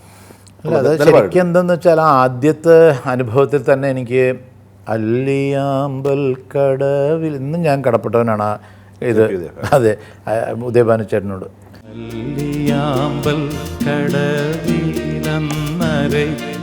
വെള്ളം അന്നു നമ്മളൊന്നായി തുഴഞ്ഞില്ലേ കൊതുമ്പു വെള്ളം നമ്മുടെ നെഞ്ചിലാകെ അനുരാഗ കരിക്കിൻ വെള്ളം അന്നു നെഞ്ചിലാകെ അനുരാഗ കരിക്കിൻ വെള്ളം അല്ലിയാമ്പൽ കടലിലന്നരയ്ക്കു വെള്ളം അന്ന് നമ്മളൊന്നായി തുഴഞ്ഞില്ലേ കൊതുമ്പു വെള്ളം. പക്ഷെ ദാസേട്ടന് ഹിന്ദി ഇത്ര പിന്നെ മികച്ച ഗാനങ്ങൾ ദാസേട്ടൻ പാടിയിട്ടും അവിടെ പിടിച്ചു നിൽക്കാൻ ദാസേട്ടന് താല്പര്യം ഉണ്ടായിരുന്നില്ല. കാര്യം ആ സമയത്ത് ഇരിക്കപ്പുറത്തില്ലാത്ത വിധം പാട്ടുകൾ പാടാൻ മലയാളത്തിലും ദക്ഷിണേന്ത്യൻ ഭാഷകളിലും ഉണ്ടായിരുന്നു. എങ്കിൽ പോലും ദാസേട്ടനെ പാടാൻ വേണ്ടി കൊണ്ടുപോയിട്ട് ദാസേട്ടനെ പോലുള്ളൊരു ഗായകൻ പാടാൻ വരുമ്പോൾ ചെയ്തു തരേണ്ട സാങ്കേതിക സൗകര്യങ്ങൾ ഇതൊന്നും ചെയ്യാത്ത പോലുള്ള ചില അനുഭവങ്ങൾ ദാസേട്ടനുണ്ട്. വാസ്തവത്തിൽ ഞാനാണ് അതിന് ഉത്തരവാദി. അവർക്ക് ഉള്ളിലൊന്നും ഞാൻ ആരുടെയും കയറി നോക്കിയിട്ടില്ല ഏത് തരക്കാരാണെന്നുള്ളത്. പക്ഷേ എന്നെ സംബന്ധിച്ചിടത്തോളം എന്നെ ബഹുമാനിച്ചിട്ടേ ഉള്ളൂ. എന്നെ വളരെ ബഹുമാനമായിരുന്നു. പക്ഷേ ഞാൻ ചിലയിടത്തൊക്കെ കൊട്ടിയിട്ടുണ്ട്. ഒരു അനുഭവം ഉണ്ടായിട്ടുണ്ട്. അതായത് ഞാൻ റെക്കോർഡിങ്ങിന് കയറിയപ്പോൾ ഒരു വയലിനിസ്റ്റ്, ആ വയലിനിസ്റ്റ് നമ്മുടെ ഒരു രീതിയുണ്ട് ഈ അത് നമുക്ക് കാരണം സിനിമാ ലോകം തന്നെയാണ് അത് അങ്ങനെ ആക്കിയെടുത്തത്. കാരണം നോർത്തിൽ ആളുകൾ ഈ ചില മ്യൂസിക് കൊണ്ട് അല്ലെങ്കിൽ ഡയലോഗ് പ്രസൻറ്റേഷൻ കൊണ്ട് സൗത്ത് ഇന്ത്യയിലെ ആളുകളെ തമാശയാക്കുക, കളിയാക്കുക, ആ ഒരു രീതി നമ്മൾ തന്നെ ഉണ്ടാക്കിയത്. അതായിക്കോട്ടെ. അപ്പോൾ ഞാൻ കയറിയപ്പോൾ ഇവൻ പാട്ട് വായിക്കേണ്ട ആളാണ്, അത് സപ്പോർട്ട് ചെയ്ത് നമ്മൾ പാടുന്ന പാട്ടിനെ സപ്പോർട്ട് ചെയ്യാൻ വേണ്ടിയുള്ള ഒരാളാണ്. മറ്റേ ഓർക്കസ്ട്രയല്ല, വലിയ ഓർക്കസ്ട്രയിൽപ്പെട്ടവനല്ല. നമ്മളെ ട്യൂൺ കറക്റ്റായിട്ട് ഒന്ന് എടുത്ത് തരാൻ വേണ്ടിയുള്ള ഒരാളാണ്. ഇവൻ ഉടനെ ഒരു തമാശന് ഐ അപ്രീഷിയേറ്റ് ഇറ്റ്. കാരണം എല്ലാവരും ഒരു നിലയിൽ സന്തോഷമായിരിക്കാം. ഇവനുടനെ എന്നിങ്ങനെ വായിച്ചു. ഇത് കർണാട്ടിക് സംഗീതത്തിൻ്റെ ഞാൻ പറഞ്ഞു കമ്മിയെന്ന് പറഞ്ഞു. അപ്പോഴെൻ്റെ പറഞ്ഞു you should not do it again. Do you know that? നിനക്കറിയാമോ കർണാടക സംഗീതത്തിൻ്റെ വാല്യൂ എന്താണെന്ന്? You don't know, that's why you played it. I respect Hindustani music. ഇനി മേലിൽ എൻ്റെ അടുത്തത് കാണിക്കരുതെന്ന് പറഞ്ഞു. അപ്പോഴതാക്കിയത് ചെയ്ത് അതൊക്കെ ദാസേട്ടൻ ഒരിക്കലും വിട്ടിട്ടില്ല. കാരണം അത് പറയേണ്ടടുത്ത് പറഞ്ഞില്ലെങ്കിൽ അവിടെ എനിക്ക് പിന്നെ ഉറക്കം വരത്തില്ല. ബേബി എന്നോട് ചോദിച്ചില്ലേ ഇങ്ങനെ എതിർപ്പോ? ഒരു തരത്തിലും ഉണ്ടായിട്ടില്ല. ഞാൻ തന്നെ ഈ സ്റ്റുഡിയോ ഇവിടെ ട്രിവാൻഡ്രത്ത് ഉണ്ടാക്കുന്നതിൻ്റെ ആ ധൃതിയിൽ പിന്നെ ഇപ്പുറത്തുള്ള നമ്മുടെ റെക്കോർഡിങ്ങിൻ്റെ ഇതൊക്കെ കൊണ്ട് അങ്ങനെ പോയിട്ടുള്ളതാണ്. പിന്നെ ചില അവിടത്തെയും ഇവിടത്തെ എല്ലായിടത്തും ഒക്കെ ഉണ്ടല്ലോ എന്നേ ചില പ്രശ്നങ്ങളെല്ലാം. അല്ലാതെ അങ്ങനെ കൂടുതലുണ്ടെന്ന് പറയാൻ കഴിയില്ല. പിന്നെ ഒന്ന് ഏറ്റവും ദുഃഖമുള്ളത് രവീന്ദ്ര ജെയിൻ ഒരു പാട്ടുണ്ടാക്കിയിട്ടുള്ളത്. ആ പാട്ട് എൻ്റെ ജീവിതത്തിൽ നിന്നല്ല, ഡാൻസിന് വേണ്ടിയിട്ട്. അതൊരു പാട്ട് ഇന്നും കേൾക്കാനൊക്കുമെങ്കിൽ ബേബി അത് കേൾക്കണം. അത് ഞാൻ പാടിയതുകൊണ്ടല്ല, രവീന്ദ്ര ജെയിൻ ഉണ്ടാക്കിയിട്ട് ഞങ്ങൾ അദ്ദേഹം തന്നെ കമ്പോസ് ചെയ്ത് അദ്ദേഹം തന്നെ മ്യൂസിക് കൊടുത്തിട്ടുള്ളതാണ്. അല്ലാണ്ട് മനസ്സിലാക്കുന്നത് അത് ഇതിൻ്റെ റേഞ്ച് മനസ്സിലാക്കിയിട്ട് മുഹമ്മദ് റാഫി സാബ് ഇപ്പം എനിക്ക് ഇനിയിപ്പോൾ അത് പാടാൻ പറ്റില്ല, നിങ്ങൾ വേറൊരാളെ നോക്കണമെന്ന് പറഞ്ഞു എന്നാണ് ഞാൻ കേട്ടുള്ളത്. അത് ഇപ്പോഴും പറഞ്ഞു എന്നോട് രവീന്ദ്ര ജെയിൻ പറഞ്ഞായിരുന്നു. അതുവരെ ഞാൻ കേട്ടിട്ടില്ലായിരുന്നു. അതിൽ ഞാൻ സന്തോഷിക്കുന്നുമില്ല, പോട്ടെ. എന്നാലും ഞാൻ പാടി എന്നുള്ളതിൽ എനിക്ക് സന്തോഷമുണ്ട്. ഷഡജനെ പായ ഏ വരദാൻ കോയി സ്വർ ഭി സാഠ ഹൈ രാക്കർ कोई भी स्वर साठ है राकर गालो चतुर सुजान सड़जने पाया ये वरदान. ഈ പാട്ട് കഴിഞ്ഞ് ഞങ്ങളെല്ലാം പാട്ട് കേട്ടുകൊണ്ടിരിക്കുമ്പോൾ ഡയറക്ടറും പ്രൊഡ്യൂസറും ഒക്കെ ഉണ്ട്. ആ ഡയറക്ടർക്ക് പെട്ടെന്ന് വന്ന്, രവിജി ഇത് വളരെ കടുപ്പാണല്ലോ എന്ന് പറഞ്ഞു. കൂടുതലല്ലേ, ജനങ്ങളത് എടുക്കുമോ എന്ന് പറഞ്ഞിട്ട് പെട്ടെന്ന് അഭിപ്രായം പറഞ്ഞു. അപ്പം ഞാൻ പറഞ്ഞു, ഐ എം വെരി സോറി, നിങ്ങൾ ഇതിൽ ഇടയ്ക്ക് കയറി പറയുന്നത് ക്ഷമിക്കണം. താൻസൻ എന്നുള്ളൊരു പടമാണ് നമ്മൾ എടുക്കുന്നത്. ആ താൻസൻ്റെ ഒരു അംശം പോലും നമ്മളെക്കൊണ്ട്, എന്നെക്കൊണ്ടോ അല്ലെങ്കിൽ അത് ഞാൻ പറയുന്നില്ല, രവി സാബ് അത്രയും ചെയ്തിട്ടുണ്ട്. എൻ്റേത് ഒരു 5% മാത്രമേ ഇതിനകത്ത് ഇട്ടിട്ടുള്ളൂ. താൻസൻ എന്നുള്ളൊരു ടൈറ്റിലാണ് നമ്മൾ എടുക്കാൻ പോകണമെങ്കിൽ അതിൻ്റെ ഒരു അല്പം ഒരു ഇത് കാണിക്കേണ്ടതെന്ന് പറഞ്ഞു. അതിനേക്കാളും നല്ലത് ഇത് മൂടിക്കളയണമാണ് നല്ലതെന്ന് പറഞ്ഞത് അനുഭവമായി നടന്നിട്ടില്ല ഇപ്പോഴും. വായിച്ചേക്കുന്ന മ്യൂസിഷ്യൻസ് എല്ലാം വെറും ഫേമസ് ആയിട്ടുള്ള ആൾക്കാരാണ്. പിന്നെ ശിവകുമാർ ചൗരാസ്യ, TVG, പിന്നെ സറൂട്ട് പ്ലെയർ, സാരംഗി പ്ലെയർ, ഇപ്പോൾ സുൽത്താൻ ഖാൻ അവരെ പോലുള്ളവരായിരിക്കും. പിന്നെ വീണ, പാർത്ഥസാരഥി, പിന്നെ ഒരുപാട് ആളുകൾ. വയലിനൊക്കെ അവിടുത്തെ. വീണ പറഞ്ഞപ്പോഴാണ്, വീണ ബാലചന്ദ്രാണ് പിന്നെ ദാസേട്ടനെ ആദ്യം ബൊമ്മ എന്ന് പറഞ്ഞിട്ട് അതിൻ്റെ എന്തെങ്കിലും? അത് വലിയൊരു ചരിത്രമായിരുന്നു. കാരണം എന്താണെന്ന് വെച്ചാൽ അദ്ദേഹം ഒരു വലിയ ക്ലാസിക്കൽ ഇതാണ്, ജീനിയസ് എന്ന് പറയാം. ജീനിയസാണ്. കാരണം അദ്ദേഹം എനിക്ക് ട്യൂണൊക്കെ പറഞ്ഞു തന്ന്, അപ്പോൾ റെക്കോർഡിങ്ങിന് എൻ്റെ പ്രതീക്ഷ എന്താണെന്ന് വെച്ചാൽ തമിഴല്ലേ, അപ്പോൾ ഒരു 10-40 പേര് 50 പേരൊക്കെ ഉണ്ടാവും ഓർക്കസ്ട്രയൊക്കെ എന്നൊക്കെയുള്ളതാണ് എൻ്റെ പ്രതീക്ഷ. കാരണം ഞാൻ അതാണ് കണ്ടിട്ടുള്ളത്. ഇവിടെ വിശ്വനാഥൻ്റെയും മഹാദേവൻ സാറിൻ്റെയൊക്കെ ഇതിനൊരു ബഹളമായിരിക്കും, അവിടെ ഒരു ഉത്സവമായിരിക്കും. അപ്പോഴും ഞാൻ കൃത്യസമയത്ത് ഒരു 10 മണിക്ക് വാഹിനി സ്റ്റുഡിയോയിൽ എൻട്രി ചെയ്തപ്പോൾ അവിടെ ആരുമില്ല. അപ്പം എനിക്കതിന് തെറ്റിപ്പോയി, ഇനി സ്റ്റുഡിയോ മാറിപ്പോയെന്നായി. അപ്പം പയ്യനുണ്ട്, അവൻ അങ്ങോട്ടും ഇങ്ങോട്ടൊക്കെ നടക്കേണ്ട ഒരു സ്റ്റുഡിയോ ബോയ്. അപ്പം ഞാൻ ചോദിച്ചാൽ, തമ്പി അണ്ണ ഇതേതാ, ഇങ്ങേതാ, ബാലചന്ദ്ര സാറോട് തന്നെ ഇങ്ങേതാ എന്ന് പറഞ്ഞു. അപ്പോൾ ഞാൻ പിന്നെ ശരിയെന്ന് പറഞ്ഞു. അത് കഴിഞ്ഞപ്പോൾ ഒരാൾ വന്നു. അപ്പോൾ അയാൾ വന്നപ്പോൾ തബലിസ്റ്റാണ്.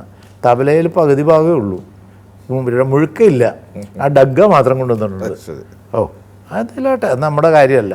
അത് കഴിഞ്ഞപ്പോൾ വേറൊരാൾ വന്നത് ബുൾബുൾ തരംഗം ഉണ്ട്. ഓക്കെ, ഇനി ഓരോരുത്തർ വരികയായിരിക്കാം, നമ്മൾ നേരത്തെ വന്നുകൊണ്ടായിരിക്കും എന്ന് വിചാരിച്ചു. കുറച്ച് കഴിഞ്ഞപ്പോൾ ഇദ്ദേഹം ഈ സൂര്യൻ പ്രത്യക്ഷപ്പെടുന്ന പോലെയാണ്, അത്രയ്ക്ക് നിറവും നല്ല വെള്ളയാണ്. എനിക്ക് എൻ്റെ വെള്ളയ്ക്കൊരു ചെറിയൊരു ഇൻസ്പിറേഷൻ അദ്ദേഹമാണെന്ന് പറയാണ്ടിരിക്കാൻ വയ്യ. അത് അദ്ദേഹം ഇങ്ങോട്ട് വന്ന്, റെഡിയാ, എല്ലാം റെഡി, ഓക്കെ, തീർന്നു. നല്ല കഷണ്ടിയാണല്ലോ, നല്ല അത് നല്ല വെട്ടിത്തിളങ്ങുന്ന കഷണ്ടി. അത് വളരെ ഇതാണ്. ഇപ്പം എന്താ, അപ്പോൾ തന്നെ എന്നോട് പറഞ്ഞു, ഞാൻ കൈയൊക്കെ കാമിപ്പേൻ, അതുപോലെ അതേ എടുത്ത് പാടണം. ശരി, വേറെ എന്ത് പറയാനൊക്കെ പറ്റില്ലെന്ന് പറയാനൊക്കെ. അപ്പോൾ ഉടനെ തുടങ്ങി. കൈ പൊങ്ങിയിട്ടേ ഉള്ളൂ, ഇനി താഴണ്ടേ? അല്ല, ഉണ്ടെന്നേ ഇവിടെ പറയാ, അത്രയൊന്നുമില്ല. ഇങ്ങനെ കൈ പൊങ്ങി വരണ്ടേ? നീയും ബൊമ്മൈ നാനും, ഇത്രയുണ്ട്, ഇത്രയും പൊങ്ങിയൊന്നും ഞാനല്ലേ കണ്ടത്, ഇവിടെ ഇല്ലായിരുന്നു. കേക്ക്, നീയും ബൊമ്മൈ നാനും ബൊമ്മൈ. കാരണം എന്തെന്ന് വെച്ചാൽ ആ ആക്ടറിൻ്റെ അല്ലെങ്കിൽ പാട്ടിന് കിടന്നിട്ട് ഈ എല്ലും തോലും കാണാം, അതുപോലെ സെലക്ഷൻ അദ്ദേഹമാണ് ചെയ്തത്. എന്നിട്ടിങ്ങനെ എല്ലൊക്കെ ആയിട്ട് ഒരു ഇതിൽ വെച്ചിട്ട് ഇങ്ങനെ ഈ ഡഗ ഇങ്ങനെ അടിക്കുന്നുണ്ട്, മറ്റേ അത് കണ്ടു കഴിഞ്ഞാൽ നമുക്ക് പിന്നെ സങ്കടം പോയി. ഏത് രംഗത്തിന് വേണ്ടിയാണെന്നുള്ളത് അത് ബാലചന്ദ്രൻ സാറിന് നമുക്ക് പറയാതിരിക്കാൻ വയ്യ. ഇന്നും ശിവാജി ഗണേശൻ്റെ ഒരുപാട് പടങ്ങളും വളരെ ഫേമസും ഒക്കെയാണ് നമ്മളും കണ്ട് രസിച്ചിട്ടുണ്ടെങ്കിലും അദ്ദേഹം ഡയറക്റ്റ് ചെയ്ത അന്തനാൾ എന്ന് പറഞ്ഞൊരു പടം ഇന്നിട്ട് നോക്കിയാലും പുതുമയായിരിക്കും. അതാണ് ആ ക്രിയേഷൻ്റെ ഗുണം.